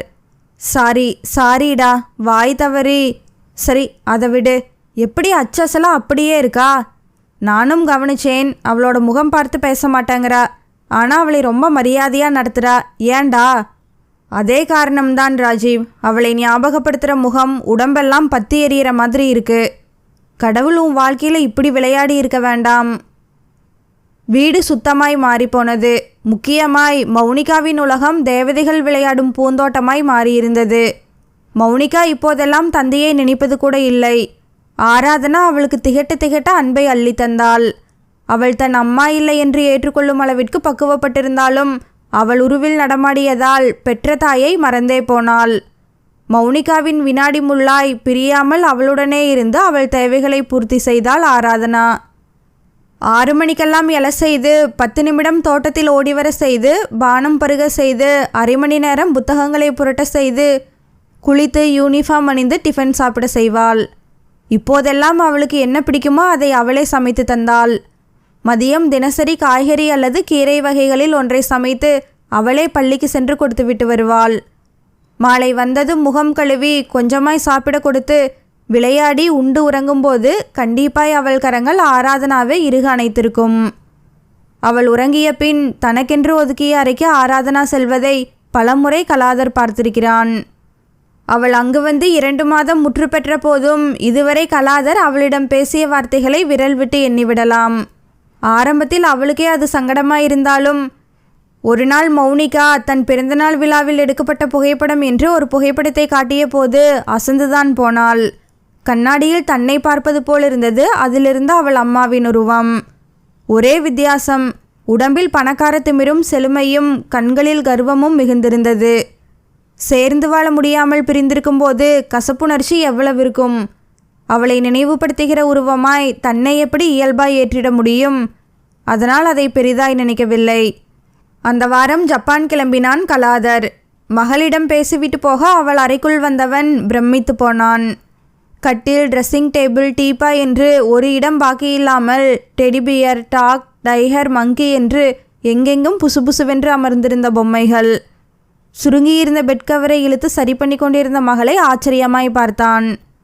இதெல்லாம் எப்போதிருந்து? அவ்வளவு பக்குவமாகிவிட்டாளா என் மகள்? மௌனிமா? திரும்பியவள் முகமகள புன்னகைத்தாள். இதெல்லாம் எப்போ வாங்கினது? எல்லா பொம்மையும் கலர்ஃபுல்லாக சூப்பராக இருக்கே. வாங்கல டாடி, செஞ்சதா? யாரு? ஆராதனா ஆண்டி தான். Good evening sir. பின்பக்கம் குரல் வர பளிச்சென்று சுத்தமான எளிமையான உடையுடன் நின்றிருந்தாள் ஆராதனா. Good morning. இந்த பொம்மையெல்லாம்? ஆமாம் சார், நானே தான் செஞ்சேன். இதுக்காக 6 மாதம் கோர்ஸ் போயிருக்கேன். ஓ, ரொம்ப அழகாக நீட்டாக இருக்குது room. Good, thank you sir. With your permission, மௌனியோட ரூமில் சுவத்தில் டோரில் சிண்ட்ரெல்லா டோரா புஜி ஸ்டோரிஸ் பெயிண்ட் பண்ணினா நல்லாயிருக்கும்னு மகளை பார்த்து சிரித்தான். குட், பண்ணிடுங்க. மேனேஜர்கிட்ட தேவையான பணத்தை வாங்கிக்கிங்க. உங்களுக்கு என்னவெல்லாம் மாற்றம் செய்யணும்னு தோணுதோ அதையெல்லாம் பண்ணுங்க. Thank you sir. Thank you so much sir. மனம் குளிர்ந்து போனால் ஆராதனா. நாளைக்கு ஜப்பான் புறப்படுறேன். திரும்ப 20 நாள் ஆகிடும். மௌனிய? அந்த கவலையே வேண்டாம், நான் பார்த்துக்கிறேன் சார். தேங்க்ஸ். முதன்முறையாக நிமிர்ந்து பார்த்து சொன்னான். ஜப்பான் பயணம் முடிந்து ஊர் திரும்பியிருந்த கலாதர் ஒரு நாள் முன்னதாகவே வந்துவிட்டான். அதை ஆராதனாவுக்கு ஃபோன் பண்ணி சொல்ல தயங்கினான். அவளுக்கு தெரியப்படுத்திவிட்டு வர அவள் என்ன அந்தளவு முக்கியமான நபரா என்ற திமிரும் காரணம். மகளை பற்றிய விவரங்களை மேனேஜர் சந்திரகுமாரிடம் கேட்டு தெரிந்து கொண்டான். மௌனிகா பள்ளிக்கு சென்றிருக்க ஹாலில் அழகுக்காக வீற்றிருந்த பளிங்கு சிலைகளை துடைத்து பளிச்சென ஆக்கி கொண்டிருந்தாள் ஆராதனா. திறந்துவிடப்பட்ட கேட்டின் வழியே ஆடிக்கார் உள்ளே வர கலாதர் சூழ்நிலையின் வித்தியாசம் உணர்ந்தான். லானின் இருபக்கமும் இதுநாள் வரை ஆக்கிரமித்திருந்த பெயரில்லாத வாயில் நுழையாத பெயர்களுடன் தலையாட்டி கொண்டிருந்த குரோட்டன் செடிகள் காணாமல் போய் ரோஜாக்களும் டேலியாக்களும் சூரியகாந்திகளும் பளிச்சென சிரித்து கொண்டிருக்க கண்களும் மனசும் நிறைவதை உணர்ந்தான். அதே சமயம் இதெல்லாம் யாரோட வேலை? ஏன் அனுமதியின்றி எப்படி செய்ய முடியும் என்று யோசித்தவன் இறங்குகையில் கதவை திறந்து மரியாதை செலுத்திய மேனேஜரிடம் கேட்டான். தன்னிடம் பணம் பெற்று தோட்டம் போட்டது ஆராதனாதான் என்று பதில் வர சட்டென ஷர்மியின் நினைவெழுந்தது. அவளும் இப்படித்தானே? கொஞ்சம் இடம் கொடுத்ததும் குப்பென கோபம் உச்சியில் சென்றமர்ந்தது. அவன் வந்த செய்தி அறிந்து வாசலுக்கு ஓடி வந்தவளை பார்த்து மூச்சு திணறியது. இளம் சிவப்பில் சந்தன நிற பார்டரிட்ட காட்டன் சேலை உடுத்தி நெற்றியில் செந்தூரத்திற்கு மேல் கீற்றலாய் சந்தனம் வைத்து அகன்ற கண்கள் படபடக்க வாங்க என்று கண்களால் மென்புன்னகையுடன் வரவேற்றது வசீகரிக்க சமாளித்து கொண்டான். என்ன இது? யாரு கேட்டு தோட்டத்தை மாற்றி போட்டீங்க? வந்ததும் வராததுமாய் குரல் உஷ்ணமாய் வெளிப்பட வெளவெளத்து போனாள். நான் தான் சாரி சார். லிசன், உங்கள் லிமிட் எதுவோ அத்தோட நிறுத்திக்கிங்க. இந்த அதிக பிரசங்கித்தனமெல்லாம் வேண்டாம். சுற்றிலும் அத்தனை பேர் இருக்க அவன் முகத்தில் அடித்தாற்போல் கடுமையாய் பேச மரவட்டையாய் சுருண்டு போனது மனசு. எஸ் சார் என்றவளின் குரல் அமுங்கி போய் கண்கள் கரைகட்ட ஒதுங்கி போனாள். மேனேஜருக்கே ஒரு மாதிரியாகிவிட்டது. அவளின் வழி அவனுக்கு குரூர திருப்தி தர உள்ளே சென்றான். பிஸ்னஸ் என்று கலாதர் பிஸியாய் அதிலேயே மூழ்கி போகிறான். தினமும் காலையோ மாலையோ மகளுக்கு 1/2 மணி நேரம் மட்டுமே ஒதுக்க முடிந்தது. இடையில் அம்மா சொர்ணத்திடமிருந்து அடிக்கடி ஃபோன் வேறு அவனை நிலைகுலைய வைத்தது. வழக்கம் போல் அவனின் மறுமணம் புராணம்தான். இம்முறை அவள் விடுவதா இல்லை. தன் உயிரை முன்வைத்து அழுகையும் மிரட்டலுமாய் இம்சிக்க ஏதோ ஒரு குழப்பத்தில் சரி உன்னிஷ்டம், ஏதாவது செய்து தொலை என்று கூறிவிட்டான். இது போதாதா சொர்ணத்திற்கு? நன்றிப்பா, என் நெஞ்சில் பாலை வாத்துட்டா. கை நிறைய வரணுங்க இருக்கு. தோதா ஒருத்தியை தேர்ந்தெடுத்துட்டு அம்மா சீக்கிரமே அங்கே வரேன் என்றாள். அன்று இரவு மகளுடன் சேர்ந்து சாப்பிடும் அதிசயம் நிகழ்ந்தது. இவன் தலை தெரியும் போதே ஆராதனா தூரத்தில் ஒரு ஓரமாய் ஒதுங்குவதை அவனும் கவனிக்க தவறவில்லை. அதுதான் நல்லதும் கூட என்று தோன்றியது. துளி சிதறாமல் மகள் சாப்பிட்ட விதம், டேபிள் மேனர்ஸ் எல்லாம் கவனித்தான். கையை துடைத்து நகர்ந்த அப்பாவை கைப்பிடித்து நிறுத்தினாள். டாடி, ஒரு நிமிஷம். என்னடா? இதோ வந்துட்டேன். தன்னறிக்கு ஓடியவள் சடுதியில் ஓடி வந்தாள். முதலில் தன் ப்ராக்ரஸ் கார்டை நீட்டினாள். வாங்கி பார்த்தவன் வியப்புடன் மகளை பார்த்தான். எல்லாவற்றிலும் அதிக மதிப்பெண் பெற்றிருந்தாள். Wow, very good my dear. அனைத்து உச்சியில் முத்தமிட்டான். இதுக்கும் 2 கிஸ் பண்ணியாகணும். பின்பக்கம் மறைத்து வைத்திருந்த 2 கோப்பைகளை தந்தை முன் நீட்டினாள். ஹேய், இது என்ன? இது பாட்டு போட்டிக்காக ஃபர்ஸ்ட் ப்ரைஸ், இது பேச்சு போட்டிக்காக ஃபர்ஸ்ட் ப்ரைஸ். என் மகள் பாடுவாளா? பேச்சு போட்டியில் ஜெயிக்கிற அளவுக்கு பேசுபவளா? எப்படி இதெல்லாம் சாத்தியம்? அப்படியானால் இந்த திறமையெல்லாம் அவளுள் உறங்கிக் கொண்டிருந்ததா? அதை அறிந்து வெளியே கொண்டு வந்தது யார்? அவன் மனக்கேள்விகளுக்கு மௌனியிடமிருந்து பதில் வந்தது. ஆராதனா ஆண்டி தான் ஸ்பீச் ஆர்டிக்கல் எழுதி கொடுத்து ப்ராக்டிஸ் பண்ண வச்சாங்க. யூனோ டாடி, ஆண்டி சூப்பராக பாடுறாங்க. அவங்க தான் பாட்டும் சொல்லி கொடுத்தாங்க. ஓ என்றவனின் கண்கள் சுற்றிலும் தேடின. ரீடிங் அறையின் கதவு பின்னே மறைவது தெரிந்தது. சிறு சலனம் உள்ளத்தை உருட்டியது. ரொம்ப காயப்படுத்தி விட்டேனோ? இன்று அவன் வீட்டை மறந்து மகளை பற்றிய கவலையின்றி பிஸ்னஸில் கோடி கோடியாய் குவித்து கொண்டிருப்பது அவளால் தானே. பணத்திற்காக 1000 பேர் மகளை பார்த்து கொள்ளக்கூடும். ஆனால் உணர்வு பூர்வமாய் உளப்பூர்வமாய் செய்ய ஒரு சிலரால் தானே சாத்தியம். மகளை அணைத்து முத்தமிட்டு பாராட்டி நகர்ந்தான். நண்பனுடன் கிளப்பில் மது அருந்தி கொண்டிருந்த போது மௌனியிடமிருந்து ஃபோன். என்னடா செல்லம், வர லேட்டாகுமா டாடி? மழை வேற பெய்யுதா? தனியாக இருக்க பயமாக இருக்கு. தனியாக இருக்கியா? ஆண்டி இல்லை? அவங்க மதியமே அவசரமாக கிளம்பி போயிட்டதா மேனேஜர் அங்கிள் சொன்னார். ஓ, நினைவிற்கு வந்தது. யாரோ உறவினர் இருந்து விட்டதாய் மேனேஜரிடம் சொல்லிவிட்டு கிளம்பியதாய் அவர்தான் சொன்னார். மணி 10 ஆகிவிட்டதே, இன்னுமா வரலா? பதறி எழுந்தான் தன்னை மீறி. கனத்த மழை, காரோட்டவே சிரமமாயிருந்தது. ரோடெங்கும் தண்ணீர் பெருக்கெடுத்து ஓடியது. வீட்டை அடைந்த போது மௌனிகா ஹாலிலேயே காத்திருந்தாள். ஆங்காங்கே வேலைக்காரர்களின் தலை தெரிந்தாலும் ஏனோ வெறிச்சென்றிருப்பது போல் இருந்தது. அவள் வந்து சில மாதங்களே ஆகியிருந்தாலும் அவள் வேலையை மீறி தன்னால் முடிந்த எல்லாவற்றையும் சரி பண்ணி கொண்டே இருப்பாள். ஏன் டாடி, ஆண்டி இன்னும் வரலா? வருவாங்கம்மா, இரு ஃபோன் பண்ணலாம். முதல் ரிங்கிலேயே எடுத்தவளின் குரல் நடுக்கத்துடன் வெளிப்பட்டது. வந்துடுறேன் சார். மழை விடுறதுக்காக காத்துட்ருக்கேன். குரல் மிக சன்னமாய் ரகசியம் பேசுவது போல் கிசுகிசுத்தாள். எங்கிருக்கீங்க? எப்படி வருவீங்க? சார் என்னால் அதிகமாக பேச முடியாது. நான் ஒரு மண்டபத்துக்கு பின்னால் இருக்கேன். இங்கே நிறைய ஜென்ஸ் குடிச்சிட்ருக்காங்க. பயமாக இருக்கு சார். கிணற்றில் விழுந்த கன்றுக்குட்டியின் பரிதாப நிலை போல் இருந்தது அவள் வார்த்தைகள். ஓகே, டோன்ட் வெரி, பேச வேண்டாம். எங்கிருக்கீங்க? லொக்கேஷன் சம்திங் எனக்கு மெசேஜ் பண்ணுங்க, குவிக் என்றவன் மகளிடம், நீ ரூமில் போய் படுத்துக்க டியர், நான் ஆண்டியோட வரேன் என்று வேகமாய் கிளம்பினான். பெருங்குடி. அங்கே வசித்து வந்த அன்னி காஞ்சனாவின் பெற்றோரின் நெருங்கிய உறவினர் இறந்துவிட்டதால் இதுவரை உறவென்று சொல்லிக்கொண்டு அவர்கள் சொந்த பந்தங்களின் நல்லது கெட்டதுகளில் பங்கெடுத்து கொள்ளும் வாய்ப்பே அமையாததால் இறந்தவரின் முகம் கூட அறிந்திராத ஆராதனா ஏதோ ஒரு உத்வேகத்தில் கிளம்பிவிட்டாள். அடாத மழை, கிளம்ப தாமதமாகிவிட்டது. நகரின் ஒதுக்குப்புறமாய் சற்று உள்ளடங்கிய ஏரியா அது. நனைந்தபடியே பஸ் நிறுத்தம் தேடி நடந்தபோதுதான் அவர்களை பார்த்து விட்டாள்.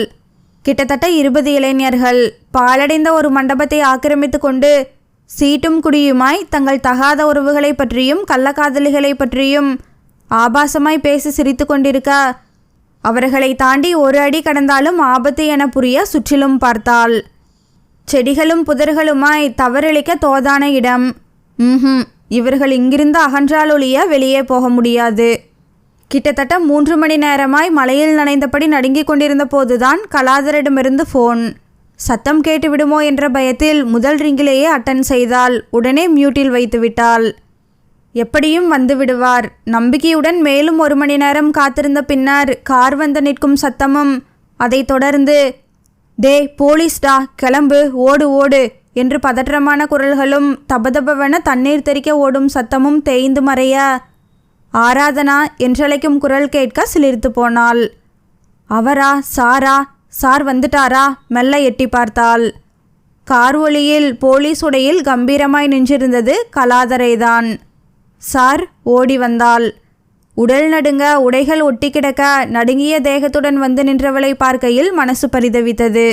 ஓங்கி ஒரு அறை விடலாமா என்றும் தோன்றியது. ஒரு இளம்பெண் இவ்வளவு தூரம் இந்த நேரத்தில் தனியே வரலாமா? சுற்றிலும் பார்த்தவனுக்கு மோசமான சூழ்நிலை புரிந்தது.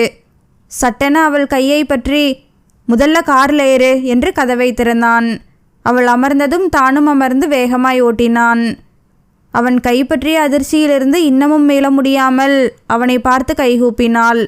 கண்கள் வைரமாய் கண்ணீரில் மின்னியது. What is this? இந்த உதவியை மறக்கவே மாட்டேன் சார். இதெல்லாம் இருக்கட்டுங்க, படித்தவங்க தானே நீங்கள், யோசிக்க வேண்டாம். இவ்வளவு தூரம் தனியாக வரலாமா? எந்த மாதிரி மோசமான சூழ்நிலையில் நீங்கள் இருந்தீங்க தெரியுமா? சரி, இறந்தது யார்? சொன்னாள். கடவுளே என்று அவள் பக்கம் கோபமாய் திரும்பினான். யாரோ ஒரு தாத்தா. உங்களுக்கு என்ன உறவு வேணும்னு கூட சொல்ல தெரியாமல் சுற்றி வளைச்சு சொல்கிறீங்க. உங்கள் அன்னிக்கே தூரத்து சொந்தம், அப்போ உங்களுக்கு ரொம்ப தூரத்து சொந்தம் தானே. இப்படி கஷ்டப்பட்டாவது போகணும்னு என்ன அவசியம்? அவள் உடல் நடுங்குவதைக் கண்டு காரின் ஏசியை அணைத்தான். அப்படியாவது என்னை மதித்து சொல்ல ஒரு ஆள் இருந்தாங்களேன்னு சங்கடத்துடன் தலைகவிழ சுருக்கென தைத்தது வலி. தான் ஒரு அனாதை என்று அவள் எந்த அளவிற்கு உடைந்து போயிருக்கிறாள் என்று புரிய முகமறிய அவள் அண்ணனின் மீது கோபம் வந்தது. அப்படி என்ன தங்கையை மறந்து போகும் அளவிற்கு மனைவி மீது மோகம்? இனி இப்படி போக மாட்டேன் சார். மௌனி சாப்பிட்டாளா? ஓங்கி தலையில் செல்லமாய் கொட்ட வேண்டும் போல் இருந்தது. இந்நேரம் தூங்கியே இருப்பாள். அவ சொல்லிதான் நீங்கள் வீடு திரும்பாததே தெரியும். ஓ, கண்களில் பரவசம். குழந்தைத்தனமும் வெகுளித்தனமும் விரவி கிடக்கும் முகம் சத்தியமாய் மௌனியின் தாயை போல் இல்லை. எப்போதும் கனிவை பூசிக்கொண்டிருக்கும் ஆராதனாவை போல் அவள் இல்லை. மேக்கப் பூசிய முகத்தில் கபடத்தையும் கள்ளத்தனத்தையும் சாமர்த்தியமாய் ஒளித்து வைத்திருந்தாளே. திடுமென அவள் நினைவேல வேகமாய் தலையை உதறிக்கொண்டான். சாப்பிட்டீங்களா? வினயாவிற்கு அடுத்த அக்கறையுடன் அவளை பார்த்து கேட்ட இரண்டாவது நபர். முகத்தில் நன்றியுணர்வுடன் புன்னகையை தேக்கி, இல்லை சார், அதான் வீட்டுக்கு போகிறோமேன்னு. இல்லைண்ணா, எளவு வீட்டில் பரிமாறி இருப்பாங்களா? என்ன மடத்தனம்! காலையில் சாப்பிட்டதோட சரி, அதானே. ஹோட்டலுக்கு? ஐயோ வேண்டாம் சார், இன்னும் கொஞ்ச நேரத்தில் வீட்டுக்கு போயிடுவோமே. அதுக்கு இன்னும் முழுசாக 40 நிமிஷம் பிடிக்கும். இதோ இதில் நட்ஸ் இருக்குது, சாப்பிடுங்க. டேஷ்போர்டில் ஒரு சின்ன டப்பா இருந்தது. பாதாம், முந்திரி, பிஸ்தா, வால்நட், திராட்சை என்று துண்டு போடப்பட்டிருந்தது. எடுத்து நீட்டினான். தயக்கத்துடன் வாங்கி கொண்டவளின் முகத்தில் காரின் கண்ணாடி மூடியிருந்தாலும் சுகந்தமான காற்று மோதியது. படபடவென கொட்டும் மழையுடன் டமடமவென இடியும் சேர்த்து வந்தது போல் சொர்ணம் அந்த மாளிகையில் காலெடுத்து வைக்கும் போதே ஆர்ப்பாட்டம் ஆர்ப்பரித்தது. என்ன இது, வீடெல்லாம் தலைகீழா மாறியிருக்கு. நீ யாருமா? புது சமையல்காரியா? எங்கேயா மௌனிக்குட்டி? கலா கலா. எதிர்பட்டவர்களிடம் கேள்வியை எழுப்பி பதிலை கேட்கும் பொறுமையின்றி நடந்தவளை பார்க்கையில் யாருக்குமே ஒரு சின்ன எரிச்சலும் பயமும் ஏற்படுவது இயற்கை. கனத்த சரீரத்தில் பல பவுன் நகைகள் பதுங்கி கிடந்தன. பர்மா கொண்டையும் பட்டுப்புடவையும் கண்ணாடி அணிந்த முகத்தில் பட்டையாய் தீற்றியிருந்த திருநீரும் பணக்கார கலையுடன் அலட்சியமாய் பார்த்தாள். மாடியிலிருந்து தபதபவென இறங்கி வந்த கலாதர் அவள் கையை பற்றி, வந்துட்டியாமா? என்ன சாப்பிட்றா? காஃபியா டீயா என்றான். என்ன கலா, என்னமோ விருந்தாளிக்கிட்ட பேசுகிற மாதிரி உபசரிக்கிறா. உனக்கு கல்யாணம் பண்ணி இன்னொரு பேரனோ பேத்தியோ கண்ணில் பார்க்காம நான் காரைக்குடி போக மாட்டேன். உன்னை இங்கே இருக்க வேணாம்னு யார் சொன்னா? அப்புறம் எத்தனை முறை சொல்வேன் என்னை கலான்னு கூப்பிடாதேன்னு? பழகி போச்சு, மாற்றிக்க முயற்சி பண்ணுறேன். எங்கே மௌனி? ரூமில் இருப்பா, வர சொல்கிறேன் என்றவன் இன்டர்காமில் ஆராதனாவிடம் அழைத்து வர சொன்னான். எப்படி இருந்த வீடு? அந்தஸ்திலும் அழகிலும் உனக்கு ஈடாக இருப்பாளேன்னு ஊரே மெச்சுற மாதிரி கல்யாணம் பண்ணி வச்சேன். பாவி, நல்லா இருப்பாளா? பெத்த குழந்தையோட நினப்பு கூட வரல பாரு.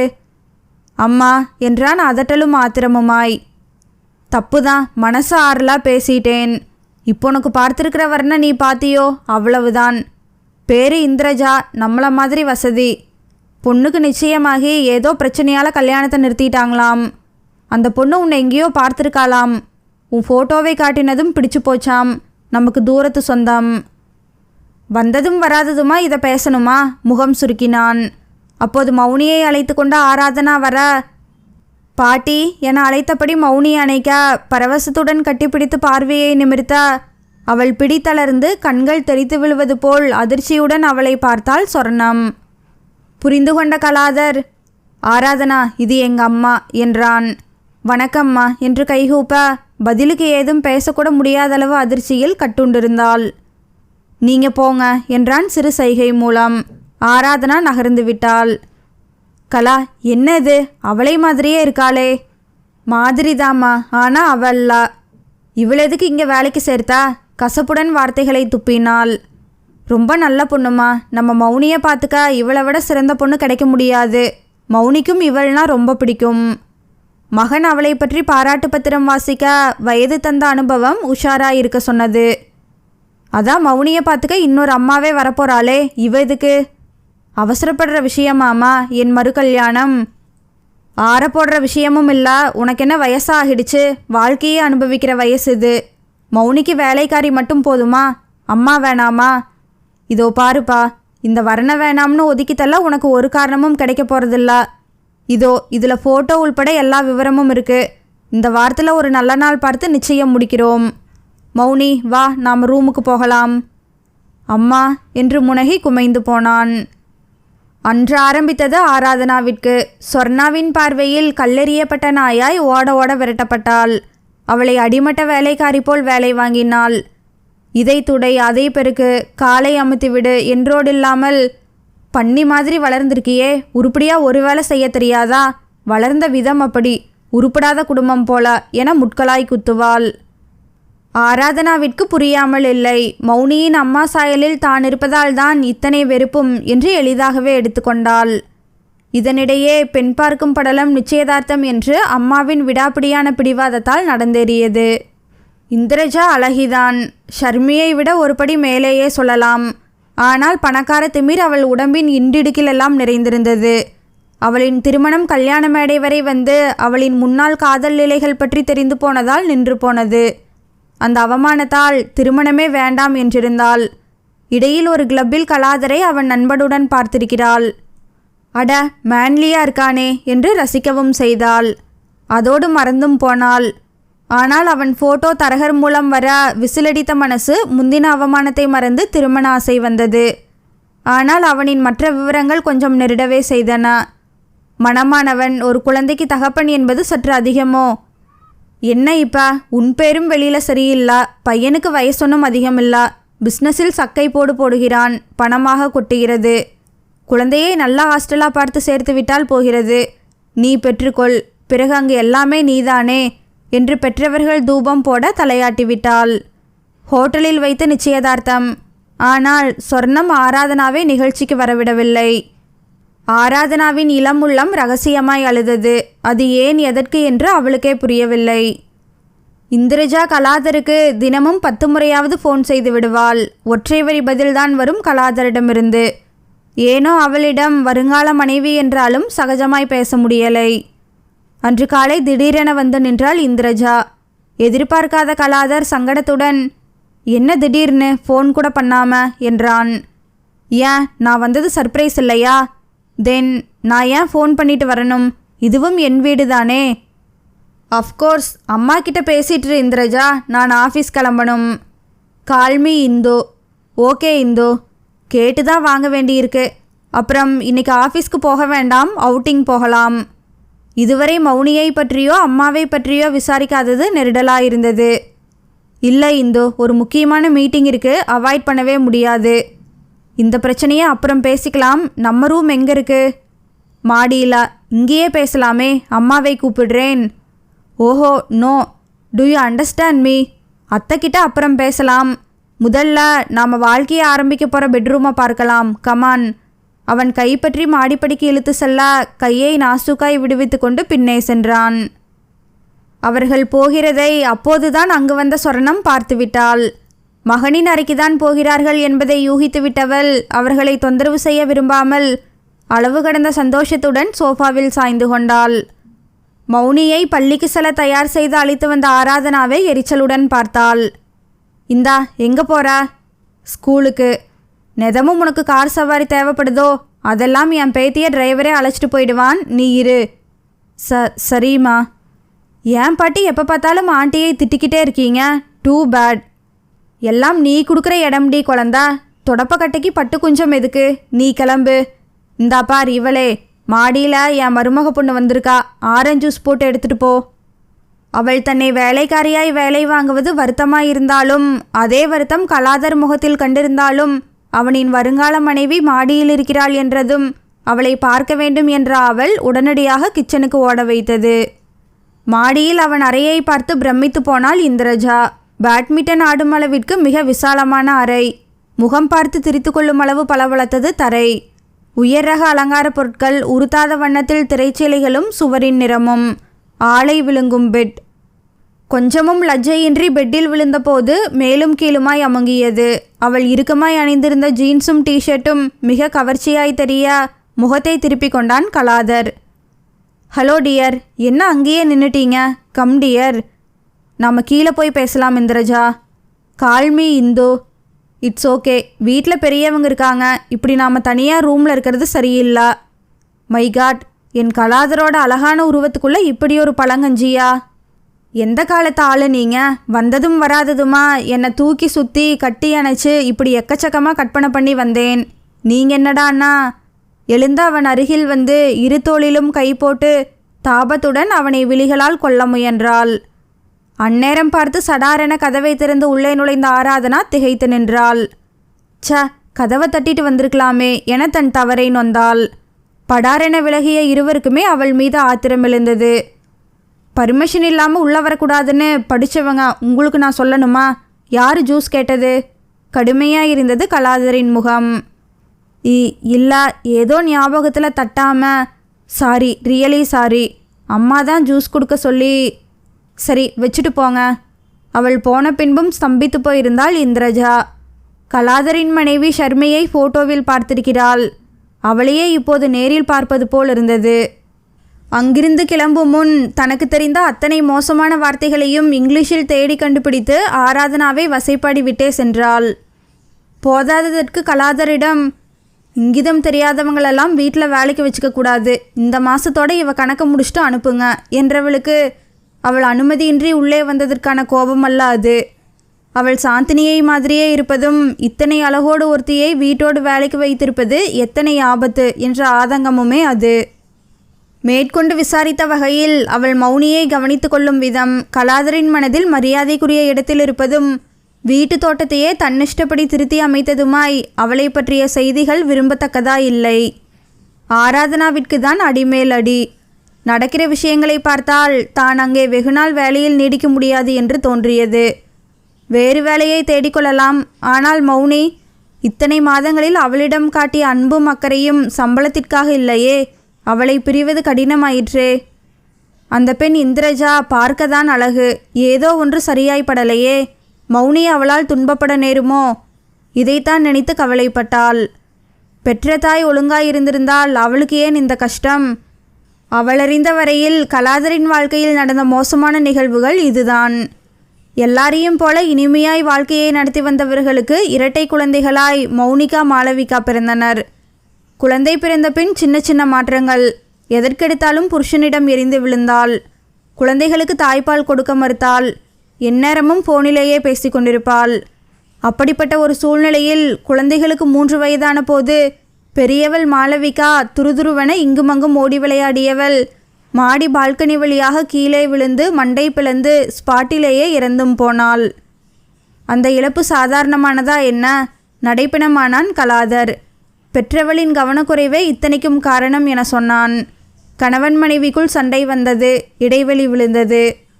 ஒரு நாள், பிடித்தவனோடு வாழ விரும்புகிறேன், இனி திரும்ப வரமாட்டேன், உன் சொத்து எதுவும் எனக்கு வேண்டாம், உன் குழந்தையையும் சேர்த்துதான் என்று கடிதம் எழுதி வைத்துவிட்டு இதுநாள் வரை ஃபோனிலும் சாட்டிங்கிலும் கள்ளக்காதல் வளர்த்து வந்த கல்லூரி தோழனோடு வெளிநாட்டில் போய் செட்டிலானவள்தான். இதுவரை எந்த தகவலும் இல்லை. இடையில் ஒரு வக்கீல் மூலம் சமயோசிதமாக மியூச்சுவலில் டைவர்ஸ் வாங்கிவிட்டாள். அவள் செல்போன் அடிக்க நினைவுகளிலிருந்து விடுபட்டாள். அண்ணன் சந்திரன். சொல்லுண்ணா, எப்படி இருக்கா? அண்ணி சௌக்கியமா?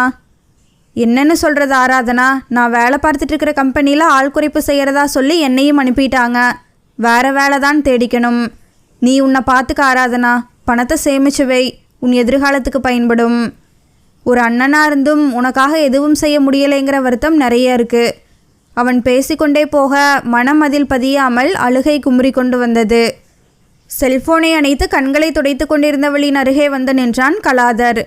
முகம் முழுக்க வேதனையும் கலங்கிய கண்களுமாய் இருந்தவளை பார்க்கையில் மனது பிசைந்தது.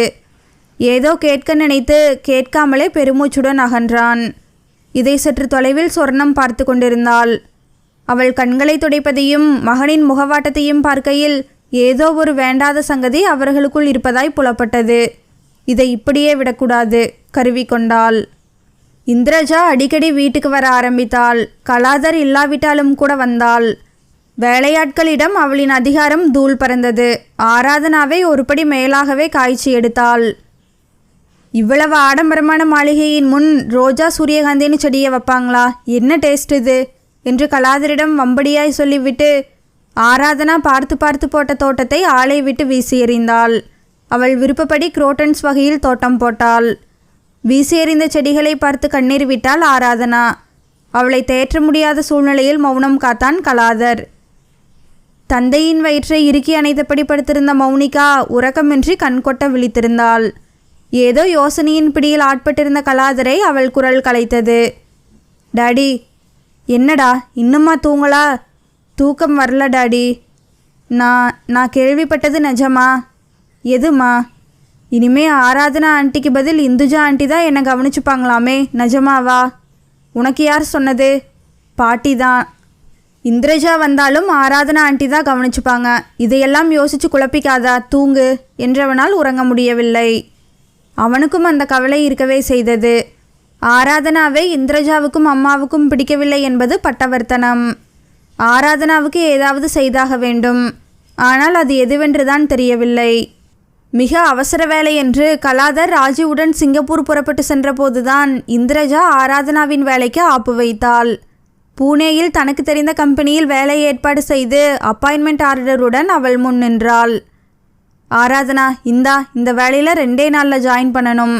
இங்கே வாங்கிறத விட அதிக சம்பளம். வேண்டாம்னு சொல்ல மாட்டேன்னு தெரியும். மௌனியை இனி நான் பார்த்துக்கிறேன்.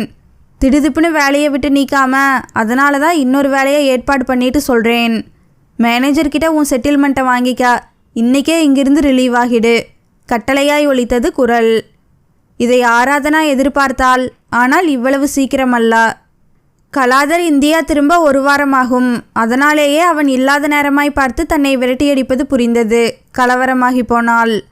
என்னால் மௌனியை பிரிந்திருக்க முடியாது என்று உள்ளுக்குள் தான் கதற முடிந்தது. நாளைய எஜமானி அவள் சொல்லை மீற முடியாது. சொர்ணம் பார்த்த பார்வையில் எகத்தாளம் மிஞ்சி இருந்தது. மௌனிகா பள்ளியிலிருந்து திரும்ப இன்னும் 4-5 மணி நேரம் இருக்கிறது. அவளிடம் சொல்லிவிட்டு செல்ல முடியாது, விடமாட்டாள். அந்த குழந்தையின் மனதில் விகல்பமில்லை. கலாதர், எனக்கு வேலை கொடுத்து இருப்பிடம் கொடுத்து சம்பளமும் கொடுக்கும் எஜமான் அவரிடம் சொல்லாமல் செல்வதா? இவர்கள் திட்டமும் அதுதானே. சொன்னால் பெரிய பிரளயத்தை உண்டு பண்ணிவிடுவாள். வேண்டாம். ஆராதனா தன் உடைமைகளுடன் புறப்பட்டாள். ஆனால் கலாதர் ஊர் திரும்பிய போதுதான் பிரளயமே வெடித்தது. ஆராதனா கிட்டத்தட்ட விரட்டியடிக்கப்பட்டிருக்கிறாள் என்பதை அவனால் ஜீரணித்து கொள்ளவே முடியவில்லை. அதுநாள் வரை அவனுள் எங்குதான் உறங்கிக் கொண்டிருந்ததோ அவ்வளவு ஆத்திரமும் ஆவேசமும். ஏன், எதற்கு, அதன் பின்விளைவுகள் எதை பற்றியும் பயப்படாமல் ருத்ரதாண்டவமே ஆடிவிட்டான். யாரை கேட்டுமா இந்த காரியத்தை பண்ணீங்க? என் பொண்ணை தான் கண்ணுக்குள்ளே வச்சு பார்த்துக்கிட்டு இருந்ததை தவிர ஆராதனா வேற என்னமா தப்பு பண்ணிட்டா? அவள் ஷர்மி மாதிரி உருவ ஒற்றுமையில் இருக்கலாம். ஆனால் குணத்தில் ஷர்மி மட்டும் இல்லை, வேற எந்த பொண்ணும் நெருங்க முடியாது. நீ பண்ணிய அடாவடியெல்லாம் பொறுத்து போனவம்மா. ஆனால் கேட்க வேண்டிய நேரத்தில் நான் உங்களை கேட்காம விட்டது தப்பு. இல்லை கலா, நான் இந்திரஜாவுக்கு பிடிக்கலேன்னு மென்று விழுங்கினாள். அவ யாருமா இதில் தலையிடா? கலா, ஆமாம்மா, உன்னோட பாலா போன வற்புறுத்தலால் இந்த கல்யாணத்துக்கு தலையாட்டினேனே தவிர எனக்கு அவளை பிடிக்கவே இல்லை. கண்ணை நம்பி பொண்ணு எடுக்கக்கூடாது, காதை நம்பி எடுக்கணும். போய் விசாரி அவளை பற்றி. அவள் பக்கம் முழுக்க அழுகி போய் கிடக்கு. என்ன கேட்காம முடிவெடுக்கிறவளை நம்பி என் பொண்ணை ஒப்படைக்க முடியாது. இந்த கல்யாணம் நடக்காது, நிறுத்திடு. ஐயோ, என்ன பேசுகிற? நான் வாக்கு கொடுத்துட்டேன், நிச்சயமும் ஆயிடுச்சு. இந்த கல்யாணம் நின்னா நான் உயிரோடவே இருக்க மாட்டேன். மூச்சரிக்கை இறைந்தால் சொர்ணம். இன்னும் எந்த நம்பிக்கையில் மிரட்டுறமா? பரவாயில்லம்மா, நீ வாழ்ந்து முடிச்சுட்டா. என் பொண்ணு வாழ்க்கை தாம்மா முக்கியம். இந்த கல்யாணம் நடக்காமல் இருக்க நஷ்ட ஈட எத்தனை கோடி வேணாலும் கொடுக்க தயாராக இருக்கேன். ஏன்னா எங்கள் வாழ்க்கை நஷ்டப்படக்கூடாது இல்லையா? மகன் இந்தளவு கோபப்பட்டு பார்த்ததில்லை. ஆக்டோபஸாய் ஆவேசம் கைவிரித்து கண்கள் சிவந்த கலாதரை பார்த்து மிரண்டு போய்விட்டாள் சொர்ணம். கார் அந்த பிரசித்தி பெற்ற பாரின் முன் நின்றது. ராஜீவ் கலாதரின் தோளில் கை வைத்தான். இப்பெல்லாம் அடிக்கடி ட்ரிங்க் எடுத்துக்கிற கலாதர், வேண்டாம். பக்கத்தில் ஒரு நல்ல ஹோட்டல் இருக்குது, அங்கே போகலாம். ஹோட்டல் வேண்டாம், இறங்கு. சொன்னா கேளு. ஒரு நல்ல பிஸ்னஸை முடிச்சிருக்கோம், அதுக்காகத்தானே பெங்களூர் வந்திருக்கோம். ஈவினிங் அக்ரிமெண்ட்டில் சைன் பண்ணணும். வேண்டாமே. அடுத்த வாரம் தீபாவளி, மௌனிக்கு பர்ச்சேஸ் பண்ணணும் நீயே. பண்ணணும் என்றவனின் முகம் இந்த 2 வருடத்தில் ஒளியிழந்து போயிருந்தது. புட்களற்ற நிலமாய், இலைகளற்ற செடியாய், இமைகளற்ற கண்களாய் அவன் வாழ்க்கை அகோரமாயிருந்தது. மௌனியின் நிலையோ அதைவிட கோரம். சரியாய் சாப்பிடாமல் படிக்காமல் நீர்த்து போனாள். அடிக்கடி உடல்நிலை சரியின்றி குழந்தை தவித்து போனாள். ஆராதனாவின் அருகாமை எவ்வளவு பெரிய இழப்பு என்பது புரிந்து நொந்தான். மகளுக்கு மட்டுமா? அவளின்றி அவன் உள்ளத்தினுள் ஒரு வெற்றிடம் உருவாகி ரணமாக்கி கொண்டிருக்கிறதே, அதன் பெயர் என்னவாம்? சரியானது தேவையானது எது என்று உணர்ந்த பின்பும் அதை செய்யாமல் இருந்தது எப்பேற்பட்ட கோழைத்தனம்! அதை நினைத்து நினைத்து வருந்தினான். எளிமையான பெண்ணே, உனக்குள் தான் எத்தனை கோடி அன்பு! எங்கிருக்கிறாய்? இந்திரஜா அனுப்பி வைத்த வேலைக்கும் செல்லவில்லை, எங்குதான் இருக்கிறாய்? உறவிருந்தும் அனாதையாய் மருகி நின்றவளே, எப்படி இருக்கிறாய்? வந்துவிடேன். 2 வருடமாய் தேடுகிறேன். என் கண்களில் படாமல் எங்கு போனாய்? ராஜீவ் அவன் மனதை படித்தவனாய் தோளை அழுத்தினான். நேர்மைக்கு பலன் கிடைக்கும், ஆனால் கொஞ்சம் வெயிட் பண்ணணும். அதற்கு விரக்தியாய் சிரித்து கொண்டான். நீ அந்த பொண்ணை இந்தளவுக்கு நேசிப்பேன்னு எதிர்பார்க்கல கலாதர். அதை நேசிப்புன்னு ஒத்த வார்த்தையில் அடக்கி ஏற்றுக்க முடியலா. எனக்கு இன்னொரு தாயா? என் வீட்டை காக்க வந்த தெய்வமாக தான் நினைக்கிறேன். அவ்வளவு பெரிய மாளிகையில் இருந்தும் கோடிக்கணக்கில் பணம் இருந்தும் பொட்டல் வெளியில் பசியில் காதடிச்சு உட்கார்ந்துருக்கிற மாதிரி இருக்குடா. சரி, இந்த பேச்சை விடு. 2 வருஷமாச்சு நீ கலகலப்பா பேசி. ஹோட்டலுக்கு காரை விடு.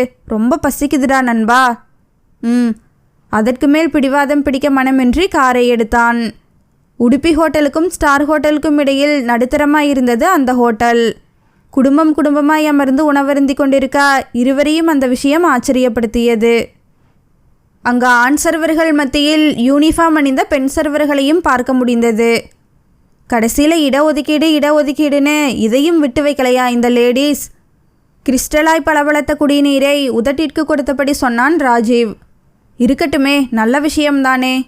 யாராவது லேடி சர்வராக நம்ம டேபிளுக்கு வரணும். கடவுளே, கண்மூடி வேண்டா, சிரித்து விட்டான் கலாதர். அப்பா, சிரிச்சிட்டியா நண்பா? சந்தோஷப்பட்டான். ஆனால் அவன் வேண்டிக் கொண்டது போலவே பெண் சர்வர் தான் வந்தாள். என்ன சார் வேணும்? குறிப்பேடும் பேனாவுமாய் வந்து கேட்டவளின் குரலில் ஜெர்கான கலாதர் நிமிர்ந்து பார்த்தவன் துள்ளி எழுந்தே விட்டான். ஆராதனா. அப்போதுதான் அவளும் பார்த்தாள். அதிர்ச்சியில் ஓரடி பின்வாங்கினாள். ஆராதனா? சார்? கார் மாளிகையினுள் நுழைந்தது. ஆராதனாவை வலுக்கட்டாயமாய் அழைத்து வர வேண்டியதாயிருந்தது.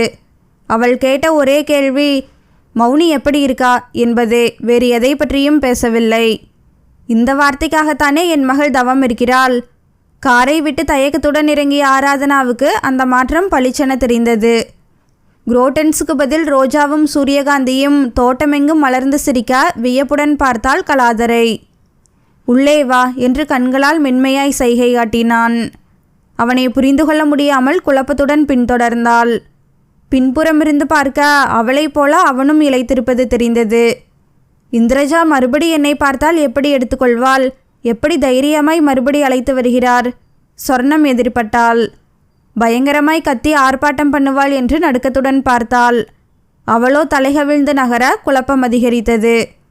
கண்கள் இந்திரஜாவை தேட புரிந்து கொண்ட கலாதர் தன்னறைக்கு அழைத்து சென்றான். அவங்கில்ல ஆராதனா. யாரு? நீ யாரை தேடுறியோ அவள். கல்யாணத்தை நிறுத்திட்டேனாரா? முதலாய் பெயர் சுருக்கி உரிமையுடன் நேசத்துடன் குலைந்து வந்தது குரல். ஏன்? அதிர்ந்தாள். உனக்காக. அந்த ஒற்றை வார்த்தையில் எல்லாம் அடங்கி இருக்க கரகரவென வழிந்தது கண்ணீர். மௌனி எங்க? வர்ற நேரம்தான். கண்கள் ஆவலாய் மின்னியது. ஆரா? மறுபடி இங்கே மௌனியை பார்த்துப்பியா? பரவசத்துடன் தலையாட்டினாள். அவளை மட்டுமில்ல, கூட என்னையும். பூவை துளைக்கும் வண்டை போல அவள் கண்களை துளைத்து பார்த்தான். அவன் விழிப்பார்வையை தாளமாட்டாமல் பட்டாம்பூச்சியின் சிறகாய் இங்குமங்கும் தவித்தது இதயம். சும்மா இல்ல, சம்பளத்துக்கு தான். ஒரே பேமெண்ட், மாங்கல்யம் தரேன். ஹாவென பெருமூச்சு விட்டபடி மூச்சு வாங்கிய ஆராதனாவின் தவிப்பு புரிய முதலாய் அவள் கரம் பற்றி இருக்கினான். அந்த ஸ்பரிசம் அவள் உடலெங்கும் புது ரத்தத்தை செலுத்தியது. தயக்கத்துடன் கையை விடுவித்து கொண்டவள், மௌனி வர்ற நேரம், நான் ஒளிஞ்சுக்கிறேன் என்று இடம் தேட, நெஞ்சுக்குள் பந்தாய் அடைத்து கொண்டிருந்த துன்பம் நொடியில் காணாமல் போக, நெடுநாட்களுக்கு பிறகு மகளின் சிரிப்பு சத்தம் கேட்கும் அவளோடு அவனும் காத்திருந்தான். அன்பான இதயம் எங்கே தங்கியுள்ளதோ அதுதானே வீடு. இத்துடன் இந்நாவல் முடிவடைந்தது.